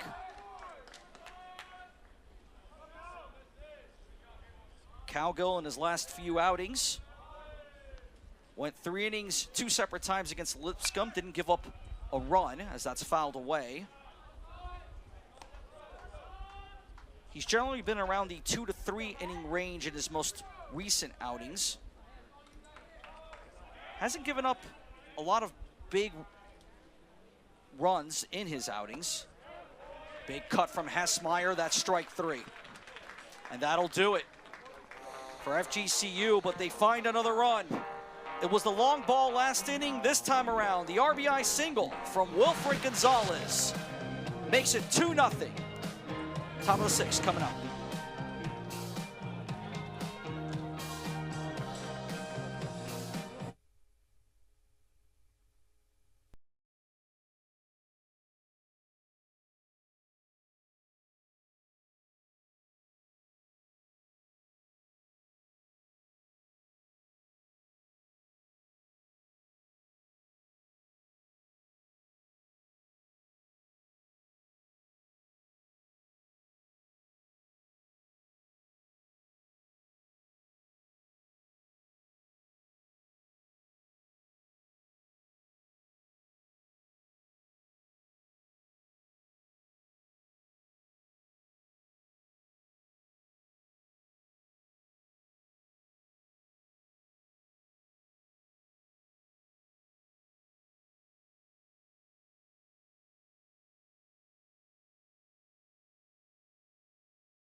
Back out to start the 6th inning.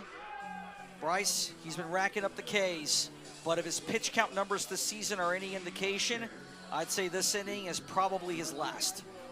He's at 88 now, and his season high is 106. Dave Tollett told us that 85 to 105 range, they're certainly not going to rubber arm him. This is the inning.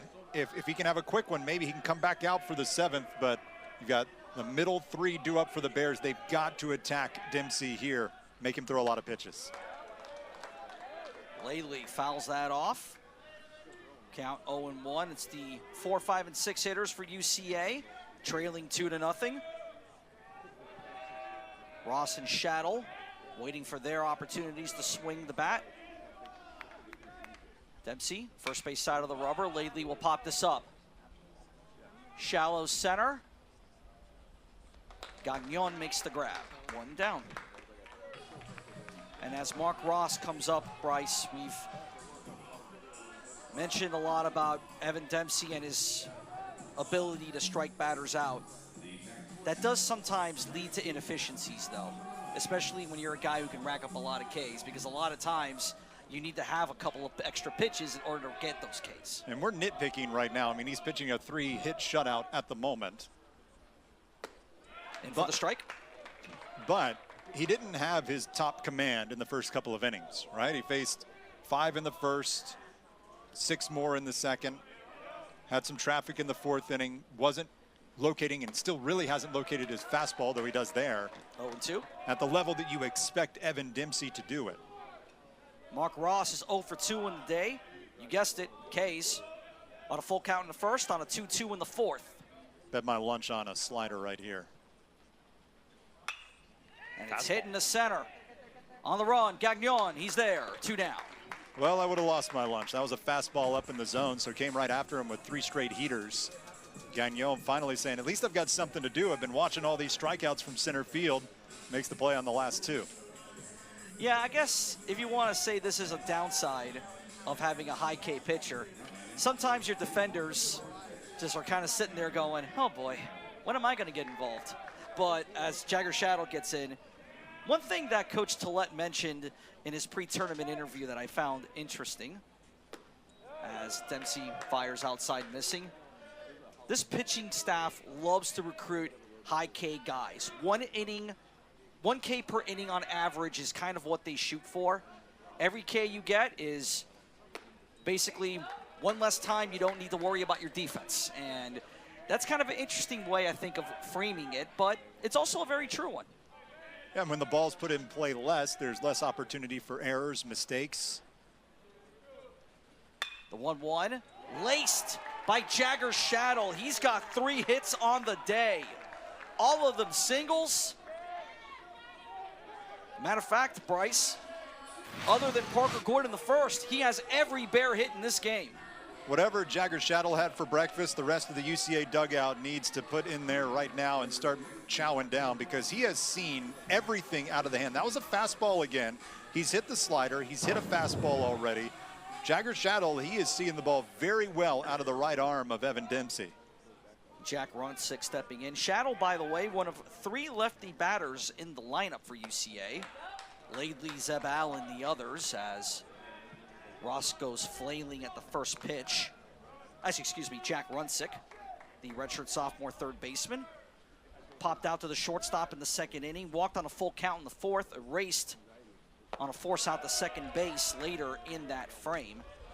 And taking a quicker look here at the scorecard, Bryce, 10 Ks so far for Evan Dempsey in this game. All of those Ks to the first 5 batters in the lineup card. We've not seen a single K from 6 through 9 yet for UCA. It's been the better approach in the bottom half. Dempsey spinning outside, 2-1 the count. And you know, you have to look at the very small things in a game like this. An elimination game, it's just a 2-run deficit for UCA. Coming into that Jagger Shaddle at bat, Evan Dempsey had only thrown 5 pitches this inning. The 2-1 bounced towards the shortstop, flip the second, will do it for UCA here in the top of the 6th. Evan Dempsey, 6 shutout with 10 Ks. And his team holds the 2-0 lead in this elimination game in the 2026 Atlantic Sun Baseball Tournament.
Bottom of the lineup card for FGCU, Jeremy Comer, Cole Lasher, Nathan Gagnon due up for the Eagles as they hold a 2-0 lead in their first game of the 2026 Atlantic Sun Baseball Tournament. FGCU making their way in as the 3 seed, earning themselves a bye, but not the coveted double bye that was eventually won by the Golden Graphite Division champions, North Florida and Lipscomb, respectively. You'll see them later on today if the weather holds, as we're expecting it to. Rain chances today fairly low, as Silas Cowgill now looks at a 1-1 count to Comer. Rain chances fairly low, but never 0. Well, this is Florida. The 1-1. Misses outside, 2-1 the count. Yesterday, a good example of Florida being Florida. The North Alabama-Jacksonville game running along very smoothly. You recall in that game with Victor Anderson, and then all of a sudden, the lightning alarm starts blaring as Comer pops this up. And then after that, came the rain.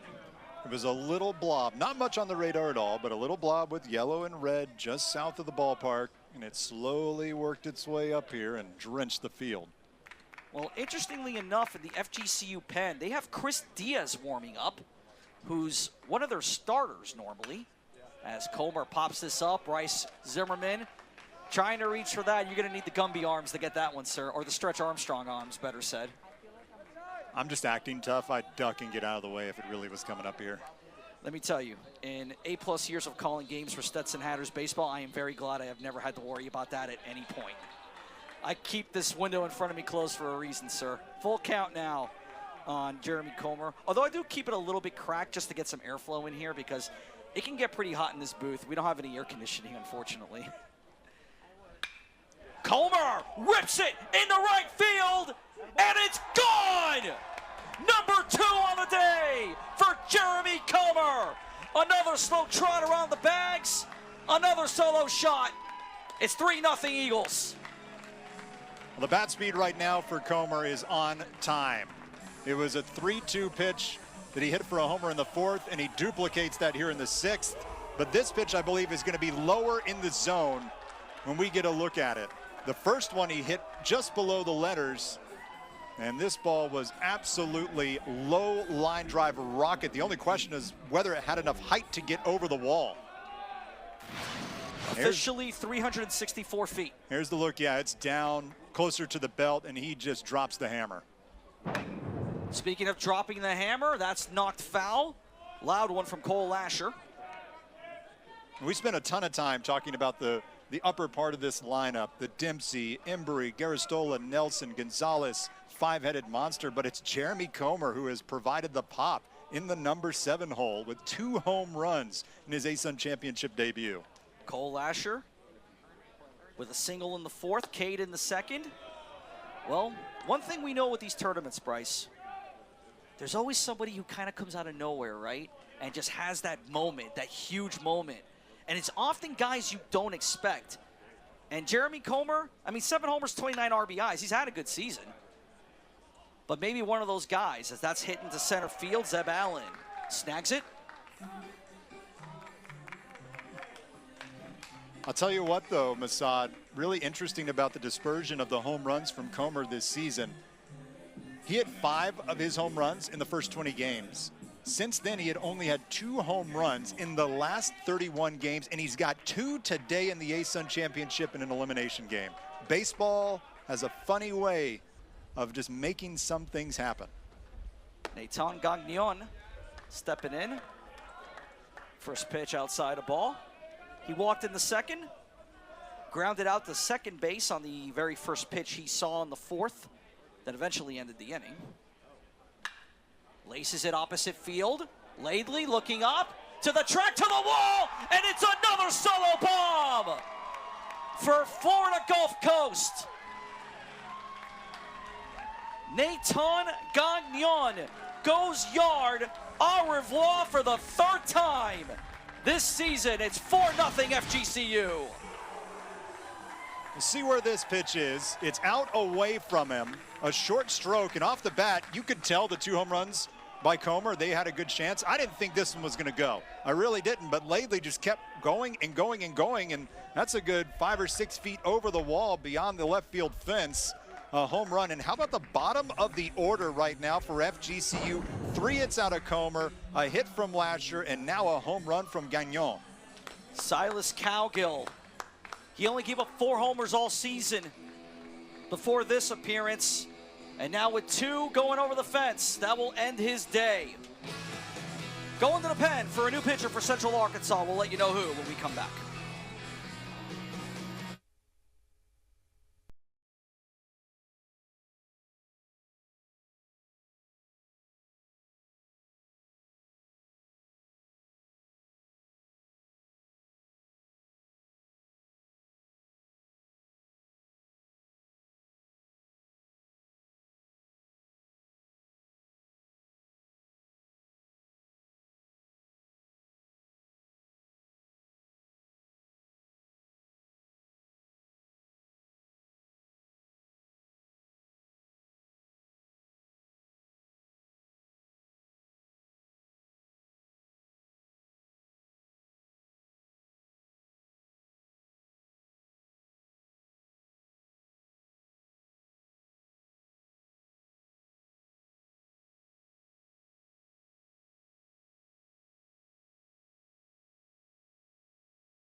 For the second time in this ASUN baseball tournament, the barn door swings open for Central Arkansas, and out comes Hunter Alexander, a guy who, as a reliever, Bryce, is second on the team in total innings pitched.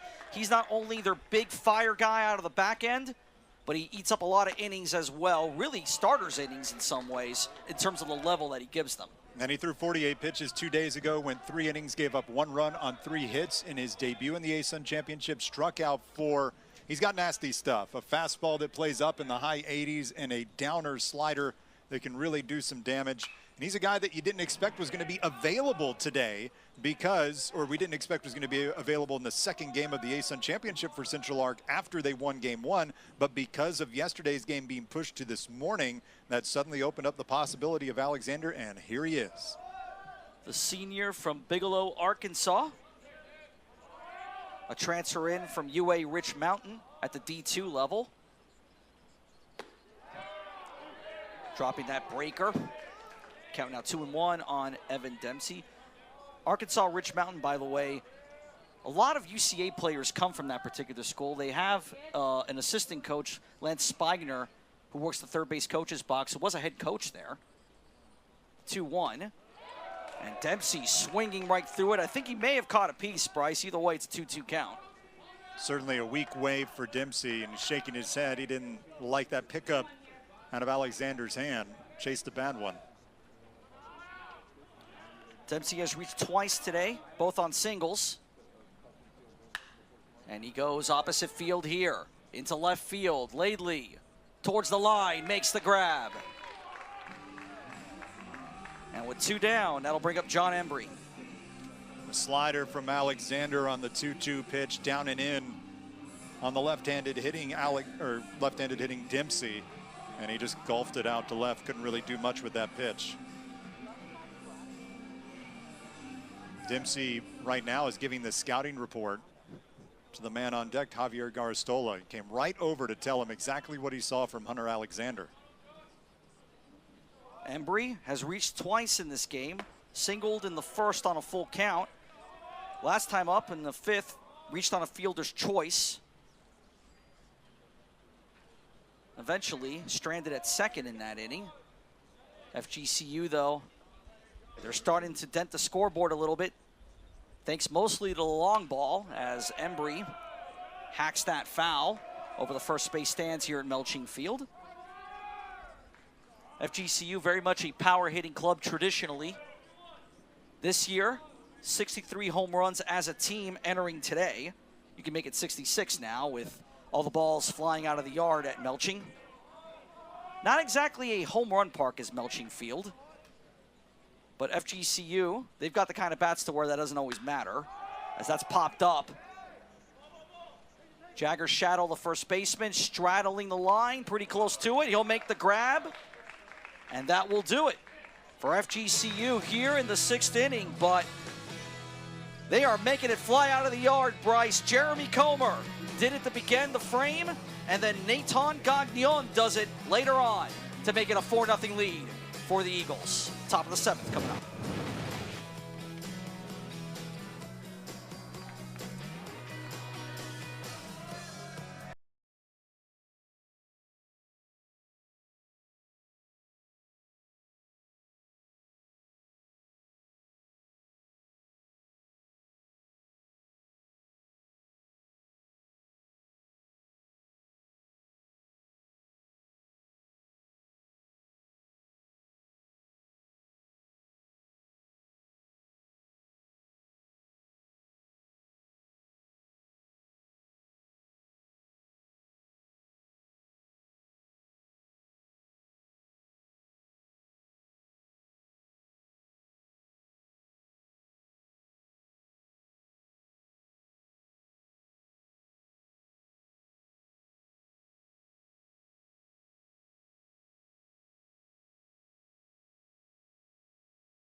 Evan Dempsey's day is done, at least as far as the mound visit is concerned. He is in line for the win.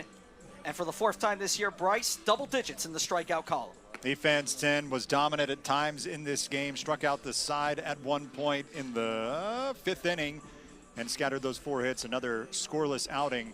And he will give way to the bullpen and Preston Rogers, who enters this game. At one point, Bryce, Dempsey had 5 consecutive punch-outs. But Preston Rogers, he's a pretty decent pitcher in his own right. He's had a good freshman season. 42 strikeouts, 39 and a third innings. You can see there in his last outing went 3 innings against Jacksonville. It was a loss for FGCU, but he struck out 3 and only allowed 1 hit through 31 pitches. He should be fresh, coming off a very good individual performance, and he's a guy that can give you some length. And FGCU, I suspect, would love to see Rogers take him all the way to the finish line and get him into Game 3 later today here at Melching Field, into the double elimination portion of the Atlantic Sun bracket. Casey Shipley, Zane Denton, Parker Gwynn all due. This year, the last year that we'll see the A-Sun in its current format. A lot of schools in the conference making their way next season towards the newly formed United Athletic Conference, the UAC. Central Arkansas will be one of those teams that goes along for the ride, as well as most others from the gold side of the Atlantic Sun. Austin P, one of those. North Alabama also joining. Most of the graphite will stay outside of West Georgia. They'll be going. Lipscomb and Bellarmine will join the Florida schools, as will the Argonauts of West Florida from the Division II ranks, making the move up. As Rogers gets the strike call on Shipley, count now 0-2 on the graduate designated hitter, who has reached both times today. He's been at the plate, walk in the second, on a fielder's choice in the fourth. And we've got a warning issued by home plate ump Ray Chamberlain towards the UCA dugout.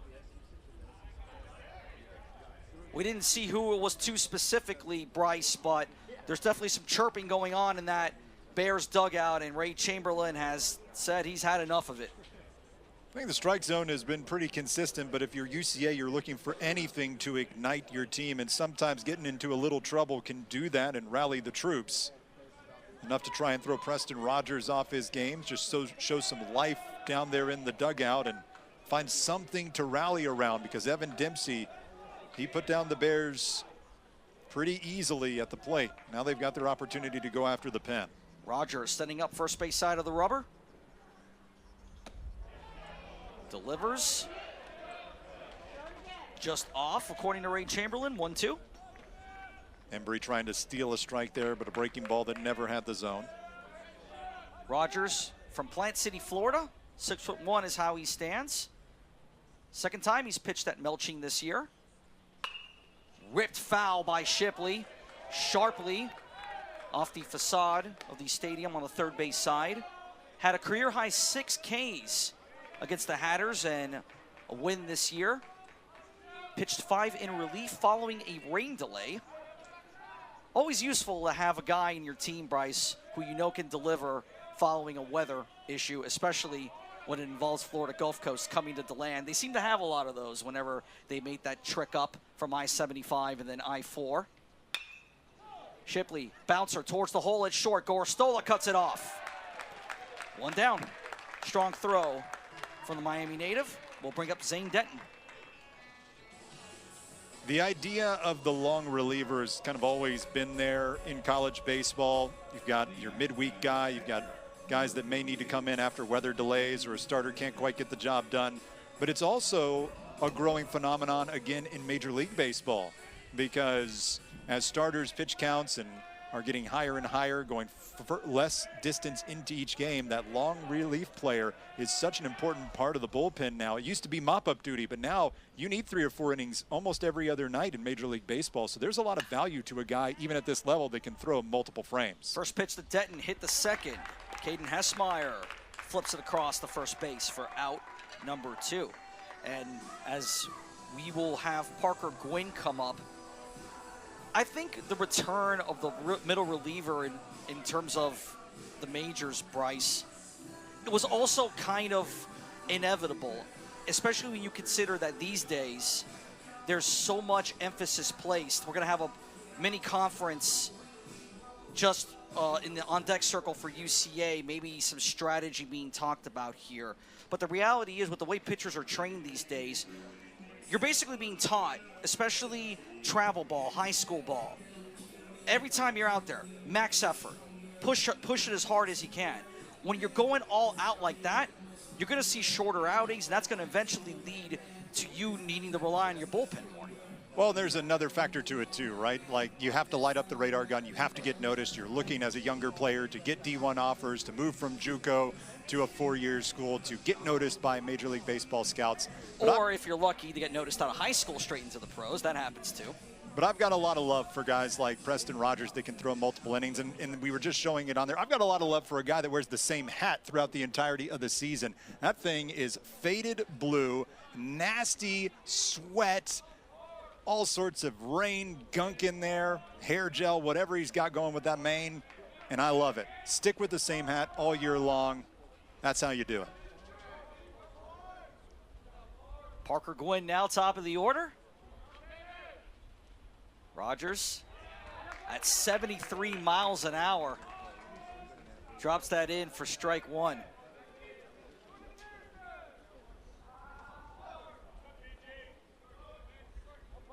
You know, I never noticed it until you pointed it out, but yeah, that hat is definitely a lot more faded than his teammates, as that one misses low. You know, that's one aspect of baseball that I've always found kind of fascinating, how certain players consider not washing parts of their uniform to be a sign of luck.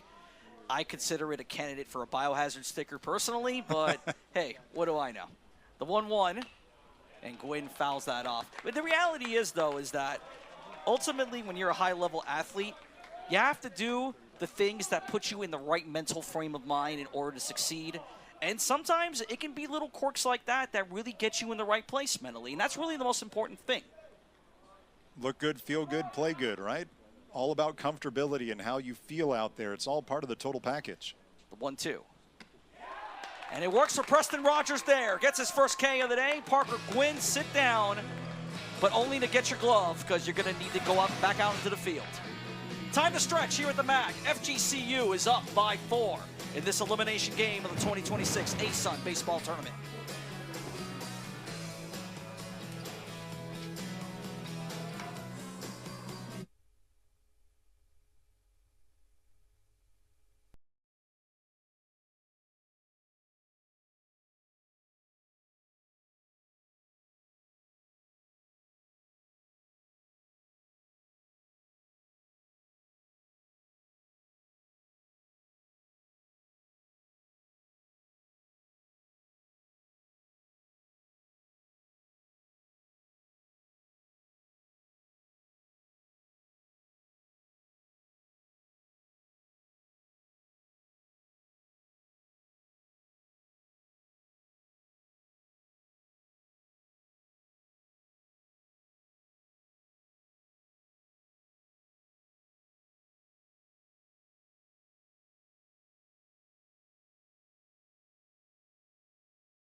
Alexander back on the bump. One of 2 Alexanders on this team, his younger brother Carter, also on the roster.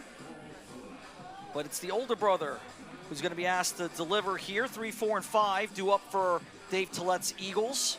Javier Gorostola, Jarrett Nelson, Wilfred Gonzalez, the shortstop. As FGCU looks to lock in that 4th and final place in the double elimination portion of the ASUN tournament bracket. The Lipscomb Bisons await whoever wins this game later on tonight. Before that, we will see the winners of the Graphite, the North Florida Ospreys, take on the Lions of North Alabama. 5-0 winners over Jacksonville yesterday, and the only game played here at Melching Field. A rain-soaked affair that came in about midway through the contest and made things a little muddy, but eventually the grounds crew here at Melching Field, among the best you'll see in the college baseball business, managing to get everything squared away in time, and the 2-0 is popped up by Gorostola. This will be near the mound. Who gets it? It'll be Negri, the shortstop, making the play. 1 down. And you were here for that game, Bryce. That rain was coming down pretty good and soaking that infield. It was. It came a little bit later after the lightning delay, but once it came down, it was sheets, and that's to be expected here in Florida. Once those clouds start to move over top of you, and we just had to wait until it rains itself out. Should be noted, you were talking about the schedule, that the rest of the games today, no one's going to go home afterwards. So whoever wins this game, they move on, the other goes home, but then we move into the double elimination portion of this bracket. That's in for the strike. Yeah, the weather is definitely affecting things a little bit. We've got 3 games today, although that was normally scheduled. This was the one day in the tournament where we were going to see 3 games. What's different is tomorrow, that was supposed to be a 2-game day. It's now a 3-game day. To try to get everything back on track, as Jarrett Nelson will foul that off.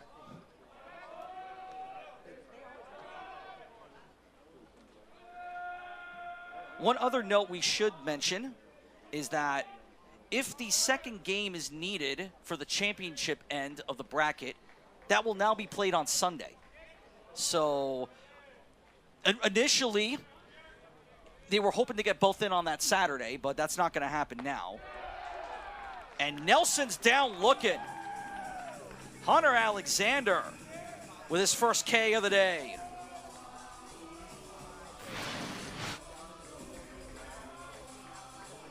Nice job with that hook there. It's a breaking ball. That's just a nasty pitch from Hunter Alexander. It's a 12-6 curveball style, but it's got high velo in the 80s. Rolls right off the table, and Nelson just could not pull the trigger. The senior, and what might be his final time pitching for Central Arkansas, delivers. Gonzalez pops this up right field. Mark Ross, he's there. And it's a 1-2-3 inning for FGCU's bats. But with 6 outs remaining in this game for them, they hold the 4-run margin. Top of the 8th coming up.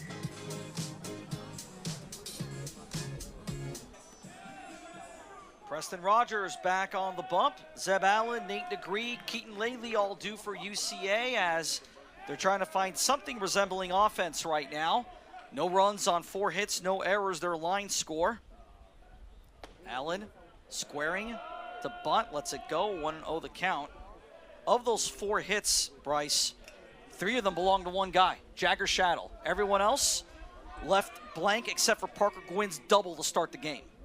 And this is the guy that the Bears need to set the table here in the 8th. This is their best opportunity with 2, 3, and 4 coming up. Zeb Allen, who had struck out 3 times against Dempsey. He's the happiest man out there that Dempsey is no longer in the game.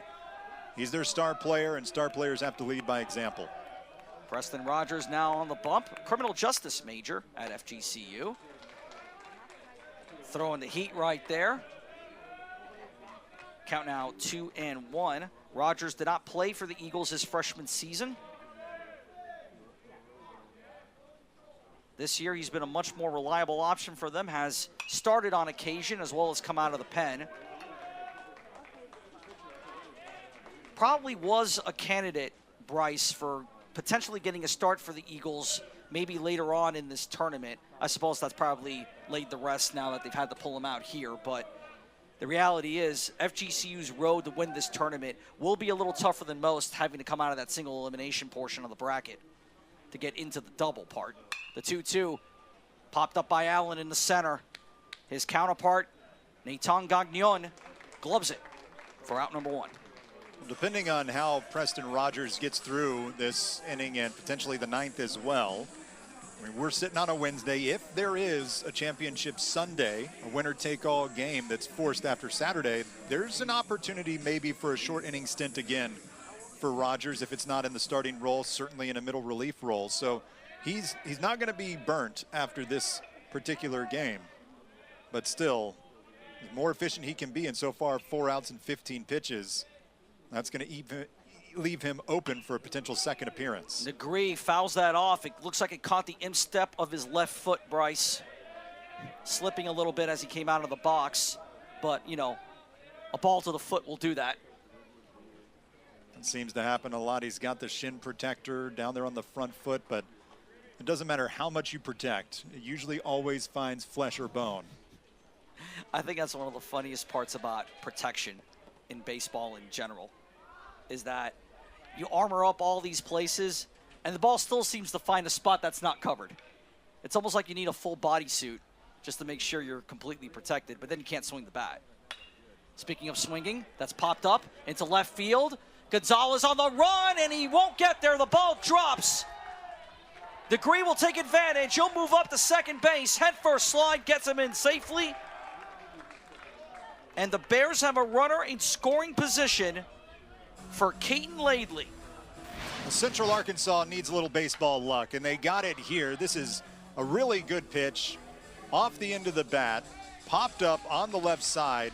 Negree hustling all the way and nearly getting there Gonzalez. I mean, he almost made a spectacular grab, but Negree was thinking too right out of the box.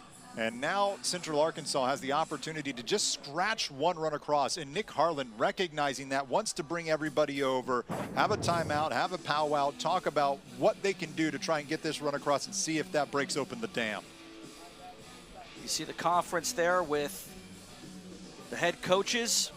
Heath Holliday, one of those. He's the hitting coach in his first season. In case you're wondering, that Holliday name, yeah, it's who you think it is. That family, the cousin of Matt Holliday, a former all-star outfielder in Major League Baseball. Another cousin, Josh Holliday, he's just the head coach at Oklahoma State, where Heath Holliday also played. And I guess it would be first cousin once removed for the Holliday boys, who are Matt Holliday's children, making their way through the professional ranks. Yeah, it's funny how baseball families tend to keep it in the blood, and, well, you often see that lineage passed down from father to son, or, you know, I guess mother. You have to count the moms. Let's be fair. We need to really count the moms. They're the ones who do a lot of the heavy lifting. And if you look through the game notes and the player bios, you see a lot of moms out there that were collegiate athletes, or even better than that sometimes. Keaton Laidley steps in. UCA trying to dent the scoreboard on the run column for the first time today. Laidley, big swing. Just caught it foul.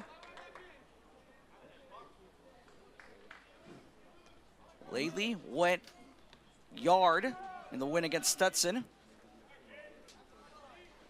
I was just about to say, Masad, this is a guy that can run into one. I mean, we know that he's got tremendous power. He's homered already in the A-Sun Championship. Traveled 387 feet beyond that right field fence. Cannot make a mistake to him if you're Preston Rogers, because he's looking to rearrange the scoreboard. Throw down to second. Sharp tag applied by Gonzalez, but ultimately Negree getting back there safely. Negree with decent speed, third on the team in steals. He has 10. Can't imagine UCA will be sending him here, although they're not really covering the bag at third. The 0-1. Rogers missing outside.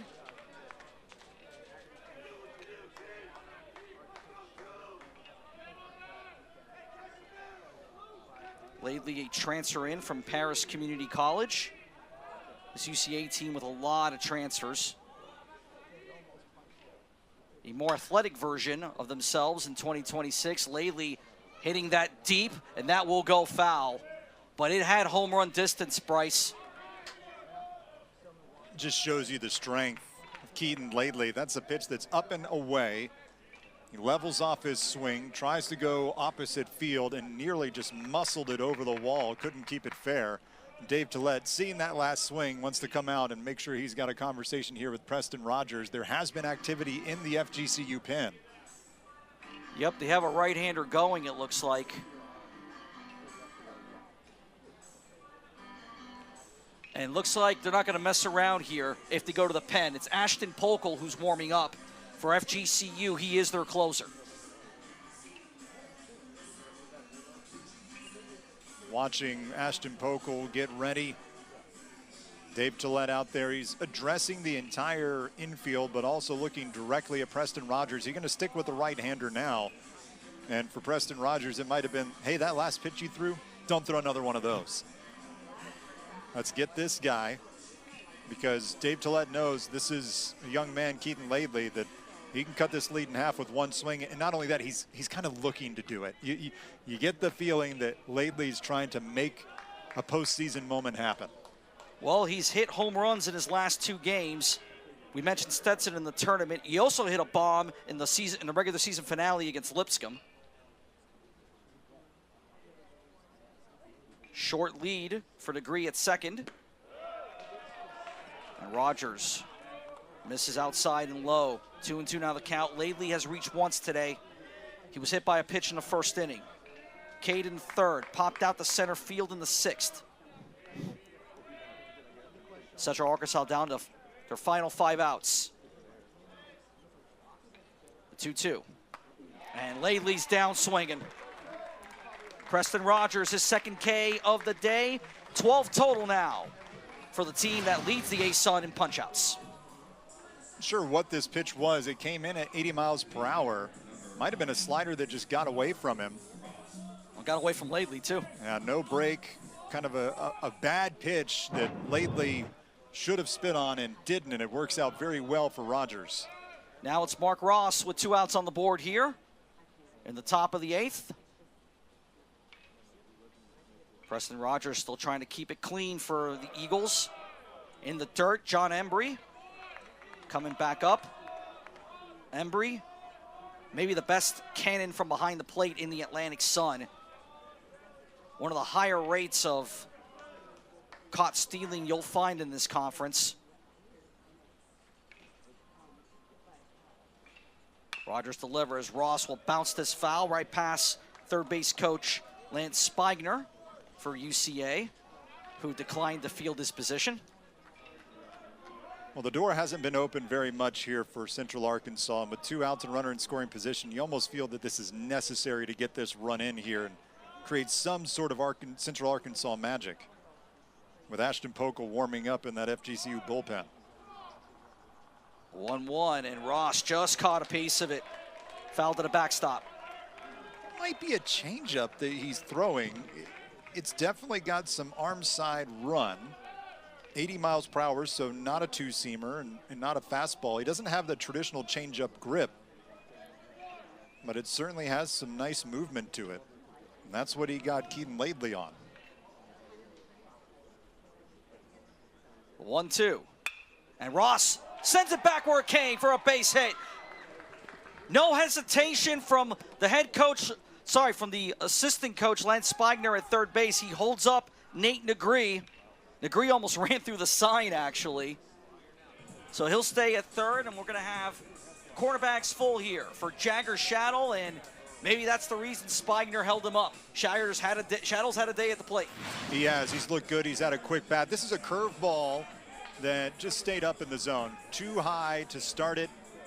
Ends around the knees, and Mark Ross does a great job of just staying on that baseball, sending it right back where it came from. And now you've got to deal with Shaddle, who has seen the ball well. All 3 of his hits have been hard off the bat. Although admittedly, it came off Evan Dempsey all 3 times. He's not faced Rogers today. Shaddle lays off, first pitch strike. Singles in the 2nd, in the 4th, and in the 6th. Stranded at second in the 2nd inning, stranded at 3rd in the 4th. That's the closest UCA's come to scoring in this game.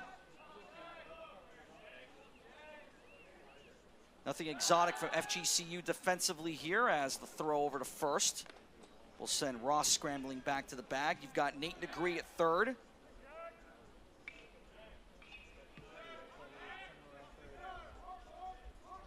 Shaddle, a veteran on this UCA team in his final run. The 0-1, he'll lay off.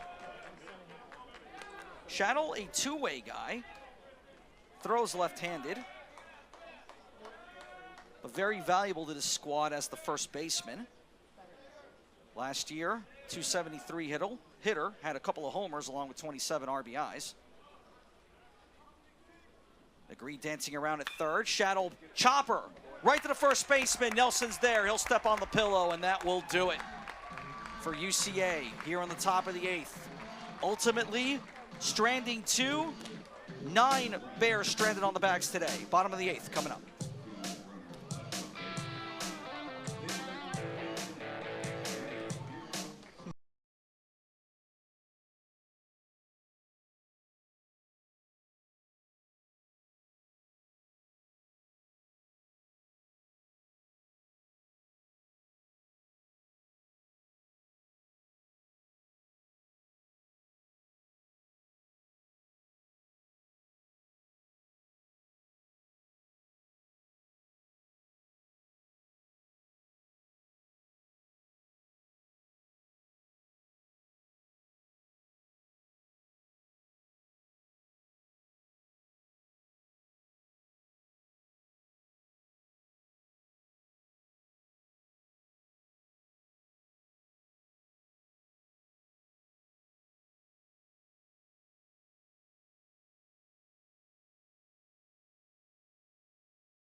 Hunter Alexander back out for Central Arkansas. Bottom of the 8th, he'll be facing off against Caden Hessmeyer, Jeremy Comer, and Cole Lasher. As FGCU looks to add a little gravy to their 4-0 lead. A lot of purple in the stands and around Melching Field. North Alabama warming up inside the Brian Snyder hitting pavilion. You can see a lot of the Lions just hanging out in the beach chairs where the Hatter Hangout is. They'll be taking on the North Florida Ospreys in the first game of the double elimination portion of this bracket. That's coming up right after this one. The winner of this game, which as of right now is FGCU, will have themselves a break, Bryce, before they come back to take on another squad that wears purple, the Lipscomb Bisons. That one's spinning outside from Alexander. 1 and 2 to count now on Hessmeyer, who has yet to reach today. 2 Ks in the 2nd and in the 5th. Lined out to the first baseman on a ball that was dropped out of the glove. And Shaddle just ran to the bag to put him out officially. You have to think that break for whoever moves on from this game, it's going to be air-conditioned nap time. For sure. Maybe a uniform change and a shower too, get freshened up. Is that what you're doing after this? I'm actually going to do something a little cooler than that, if I'm going to be totally honest, as Caden Hessmeyer fouls that off. I get to go to my daughter's school play today. Oh, Yes. nice. My daughter, who is 11 years old, has been working on a monologue for the last 3 or 4 months, and I am very excited to see it. The 2-2, misses inside, count full. When I saw the game went into rain delay yesterday, I was like, oh man, I do not want to miss my daughter's play. But as it turns out, the start time worked out perfectly, so no complaints. The payoff. Strike 3. Backward K for Hunter Alexander, his 2nd of the day. And Caden Hessmeyer, he gets sent down by K for the 3rd time today, Bryce. It's the breaking ball, belled high, curled over the outside corner. Nothing that Hessmeyer can do. He knows it and walks off as the 2nd strikeout victim in this game for Hunter Alexander, who has come in and really just shoved. 22 pitches. He's retired 6 batters. He looks unhittable yet again. Threw 48 pitches 2 days ago. Not a problem for this kid. Jeremy Comer with 3 hits on the day, like Jagger Shaddle. 2 of them very impactful ones. Solo bombs on full counts in the 4th and in the 6th. really the point where FGCU started to put some distance between themselves and the Bears, although admittedly, not the most distance. I'm sure the Eagles would love to have at least a few more runs to make themselves feel a little more comfortable.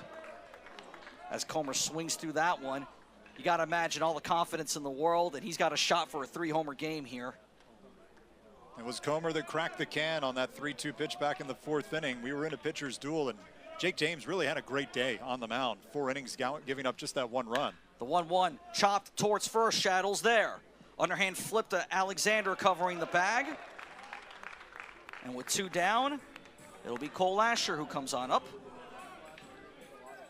Hunter Alexander and what might be his final dance as a member of the UCA Bears.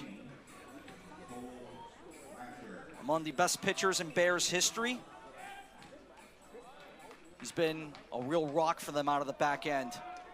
Something to be said about those guys that are dependable in any situation, and that's Hunter Alexander. I mean, he's got 2 very good pitches. The slider, I would even say, is plus. And that will do it for UCA. 3 outs remaining for them. FGCU takes the field. Top of the 9th coming up.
It's Chance Saloon here for UCA in the top of the 9th.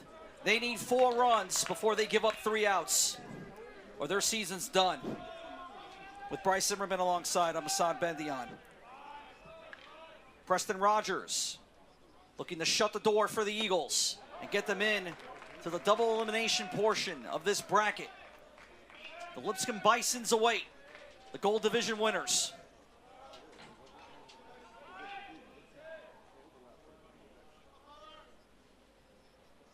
Jack Runsick, the leadoff here for the Bears. He's yet to get a hit today. Has reached twice, though, on a walk in the 4th, fielder's choice in the 6th.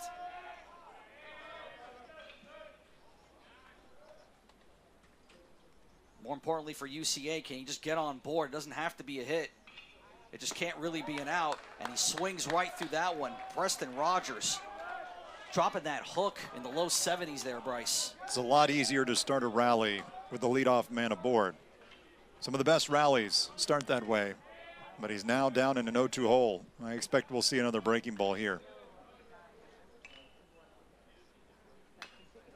Fouled away by Runsick, barely.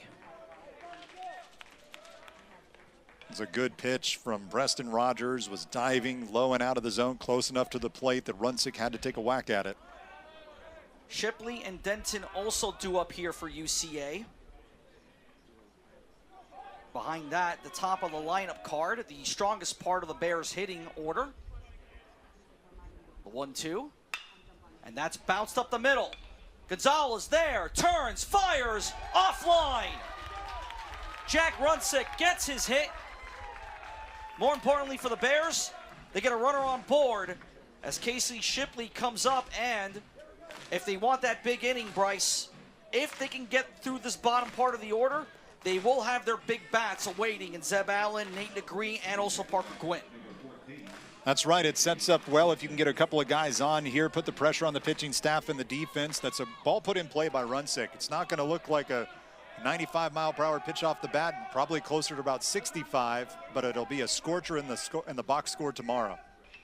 And now Preston Rogers delivers. Shipley fouls it off. Hard screamer down the third base line. We still have action in the FGCU pen. We saw Ashton Polkel warming up there earlier, and that is still him warming up. He is the Eagles closer, so more than likely he will be called to put out the fire for the Eagles if it gets to that point. Rogers hoping to shut the door here and save Polkel's arm, possibly for later tonight. Well, Dave Tillett in the 8th inning rolled the dice a little bit, right? He had 2 on with 2 down, stuck with Preston Rogers. They were able to get out of it. I don't know how much of a leash Rogers will have here in the 9th. You think one more base runner on for Central Arkansas, and it might be Ashton Polkel time.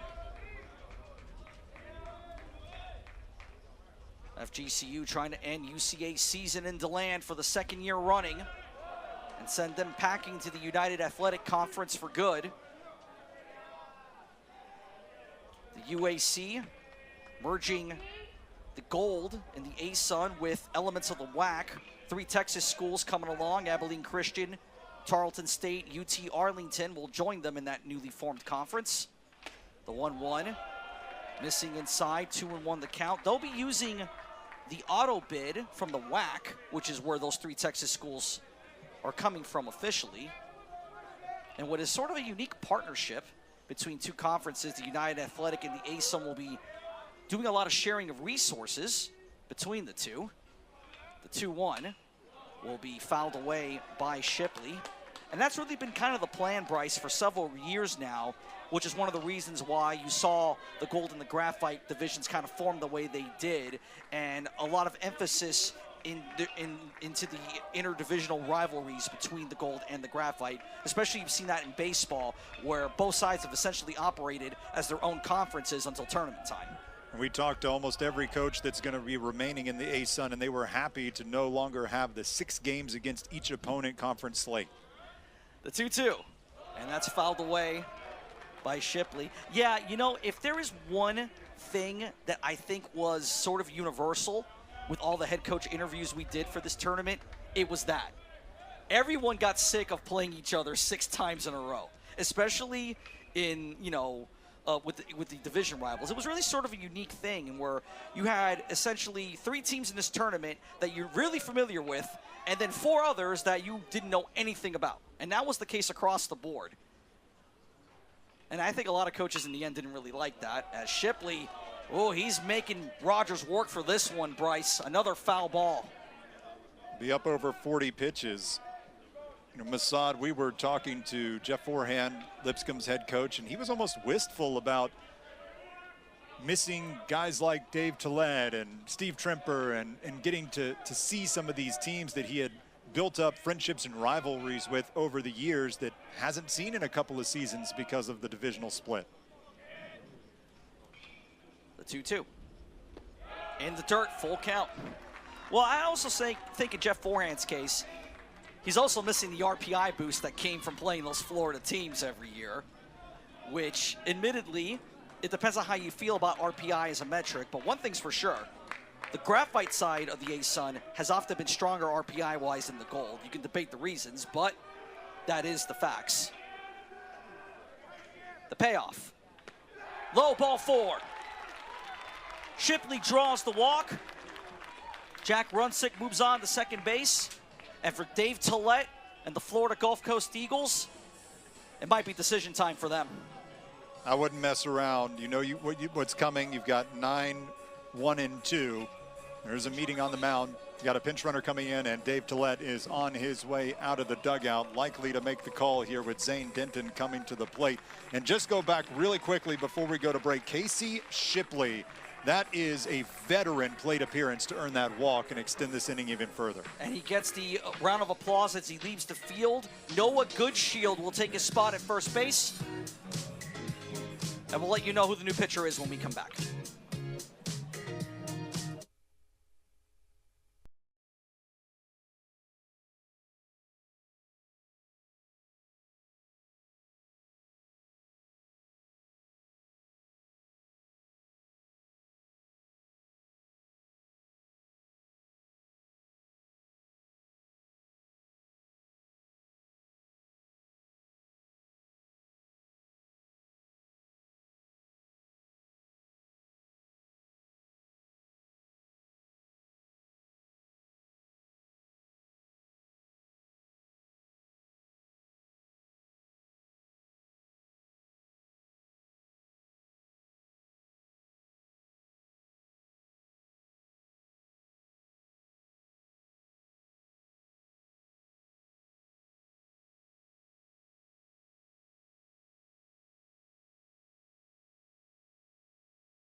The doors to the Cruz family bullpen open here at Melching Field, and out comes FGCU's closer, Ashton Pokel, who entered the A-Sun tournament, Bryce, ranked tied for 5th in program history with 11 saves over his career.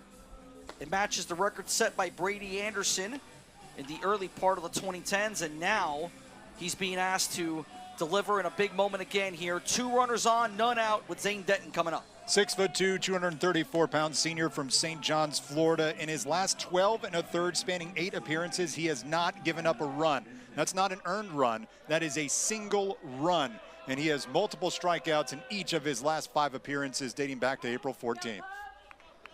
The hill's still large here for UCA, but they've put themselves in position to do some serious damage. Runsick on second. Shipley was on first. Noah Goodshield there now, in as a pinch runner. And for Shipley, maybe the end to his Bears career. We'll find out. As Zane Denton steps in, officially 0 for 3 on the day. He's yet to reach. Pokel firing in at 91 for the strike call. Count now 1-1. Pokel has a live arm, but he's not going to light up the radar gun. He's not going to be 95, 97 plus. It's usually in the lower 90s. A very good slider. It's all about his command. He's all around the zone, and he goes after hitters. Pokel missing on that one, 2-1. A health science major. Played his high school ball at Bartram Trail in the Jacksonville area. Setting up first base side of the rubber. The 2-1. And Denton cannot catch up to that. 2-2. 91 on the gun there, Bryce. High gas, elevated. Denton at the bottom of the order. Had a couple of hits in yesterday's games, or 2 days ago, I should say.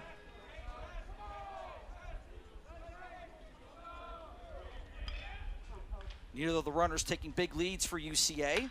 And Denton will pop this up. Looks like it'll drift in the foul territory. And it's Hessmeyer who makes the grab in foul territory for out number 1. It's a great read by Hessmeyer. He's got the better angle on this baseball. For the first baseman drifting back, Jared Nelson, it's not as easy of a play. So Hessmeyer comes makes the catch, was reading the wind the entire time, never looked like he was out of control. That's a huge first down with no advancement from the base runners. And Parker Gwynn will step in now, top of the order.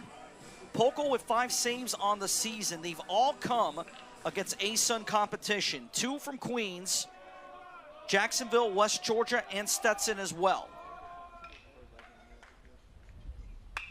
And Gwynn rips it first pitch. Down the left field line, it will drop. One bouncer off the wall. UCA will play to run. Runsick coming in to score. The play at third. Goodshield makes it in. And the lead for the Eagles has been cut to 3 thanks to Parker Gwynn and his RBI double. Well, he's got 2 doubles today. Both came on the very first pitch he saw, and he hijacks this. It's a slider that stays belt high, just a spinner from Pokel, and he absolutely rips it into left field, one-hopping the wall. Aggressive base running for Central Arkansas. You have to be in this situation to push the issue.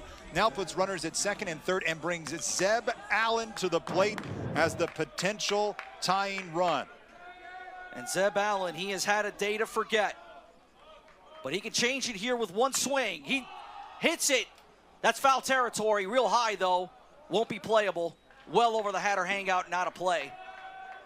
Actually, that'll go bouncing into section 200 here at Melching Field. Zeb Allen, 1K away from what they call the Golden Sombrero.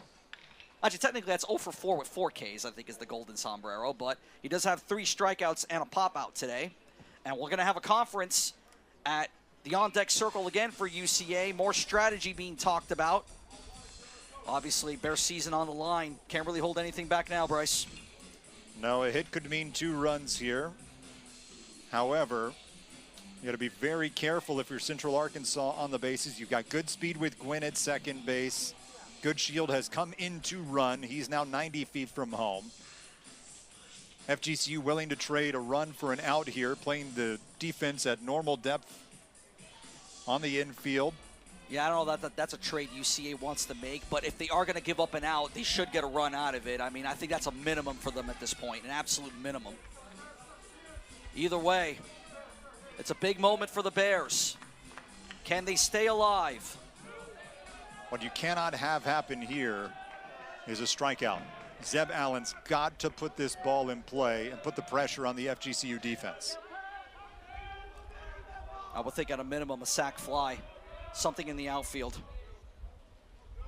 He has 17 home runs on the season, does Zeb Allen. One of 3 Bears on the ASUN first team. Him, Hunter Alexander, Denver Hamilton. That's in for the strike.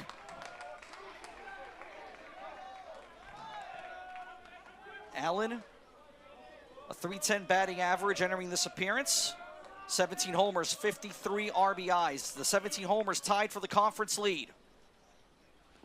He goes swinging. That's in the dirt. Embry couldn't locate it. The throw to first is not in time. So it goes down as a K, but Allen will reach. And the bags are full for Nate Negree. This is a ball in the dirt, and Embry, he doesn't know where it is. That's the worst feeling in the world when you're a catcher, especially when you know you're about to get a huge second out, and instead it ends up with the bases loaded. No outs recorded on the wild pitch.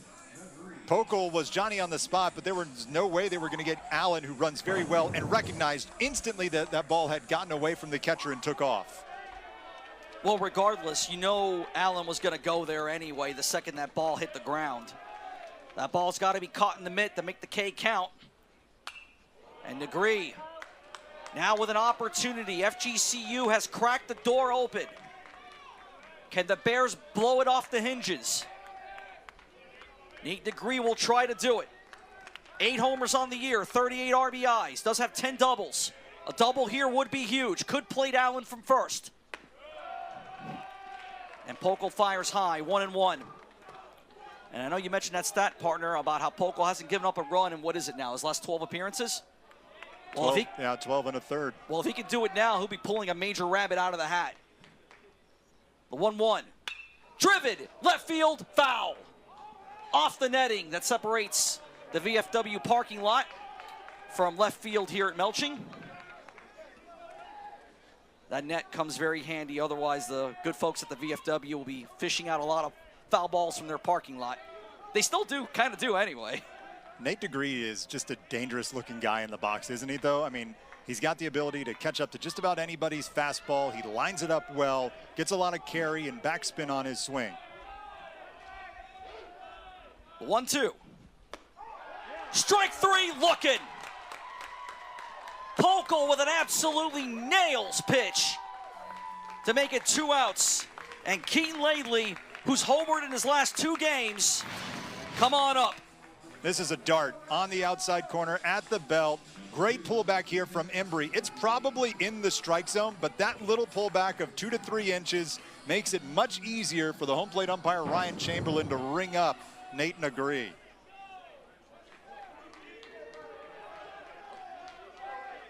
And now Laidley with 4 homers on the season. Can he deliver?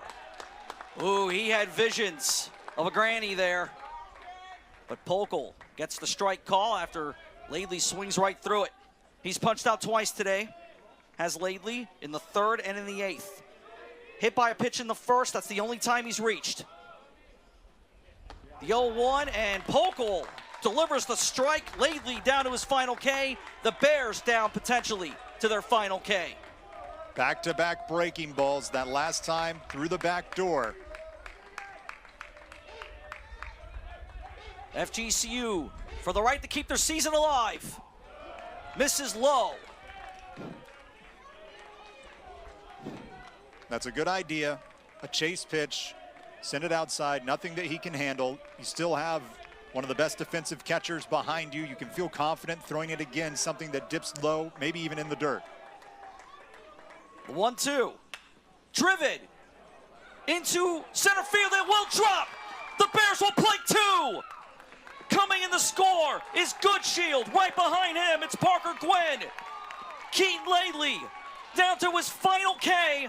Keeps his team alive. And now it's Mark Ross who takes the baton. This is a jam shot. It's not a bad pitch at all from Pokel.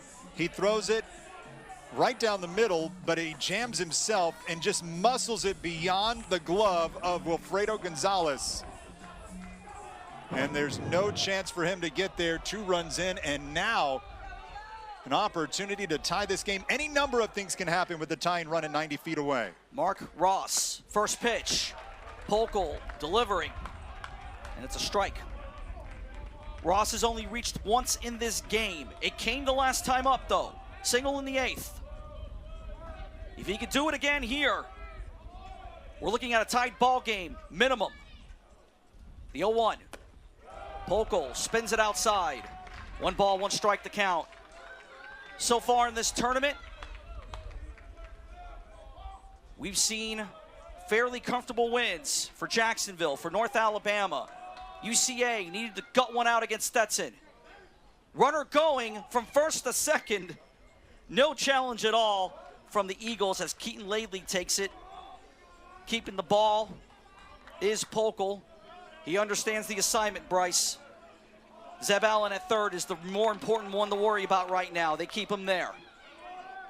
The 1-1. Ross down the line at 3rd. Gorostola gets it. The throw across the diamond, and the Eagles are moving on in this A-Sun tournament. Central Arkansas's time in the Atlantic Sun comes to an end. The Bears gave the Eagles everything they could handle, mounted a 3-run comeback in the 9th, but it was not enough. They couldn't overcome Evan Dempsey's dominant 6 shutout innings. The Eagles with 3 solo home runs in this game. It's just enough to scrape on through to the double elimination portion of this tournament. They will play later on this evening. So we now know who will be in that portion of the bracket. It'll be North Alabama and the Graphite Division champs, North Florida. It will be Lipscomb hosting these very same Florida Gulf Coast Eagles. Both those games playing today.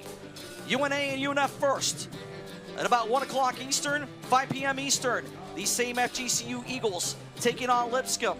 The margin gets a little more comfortable from this point forward, Bryce, but not too much more comfortable. It is a postseason tournament after all.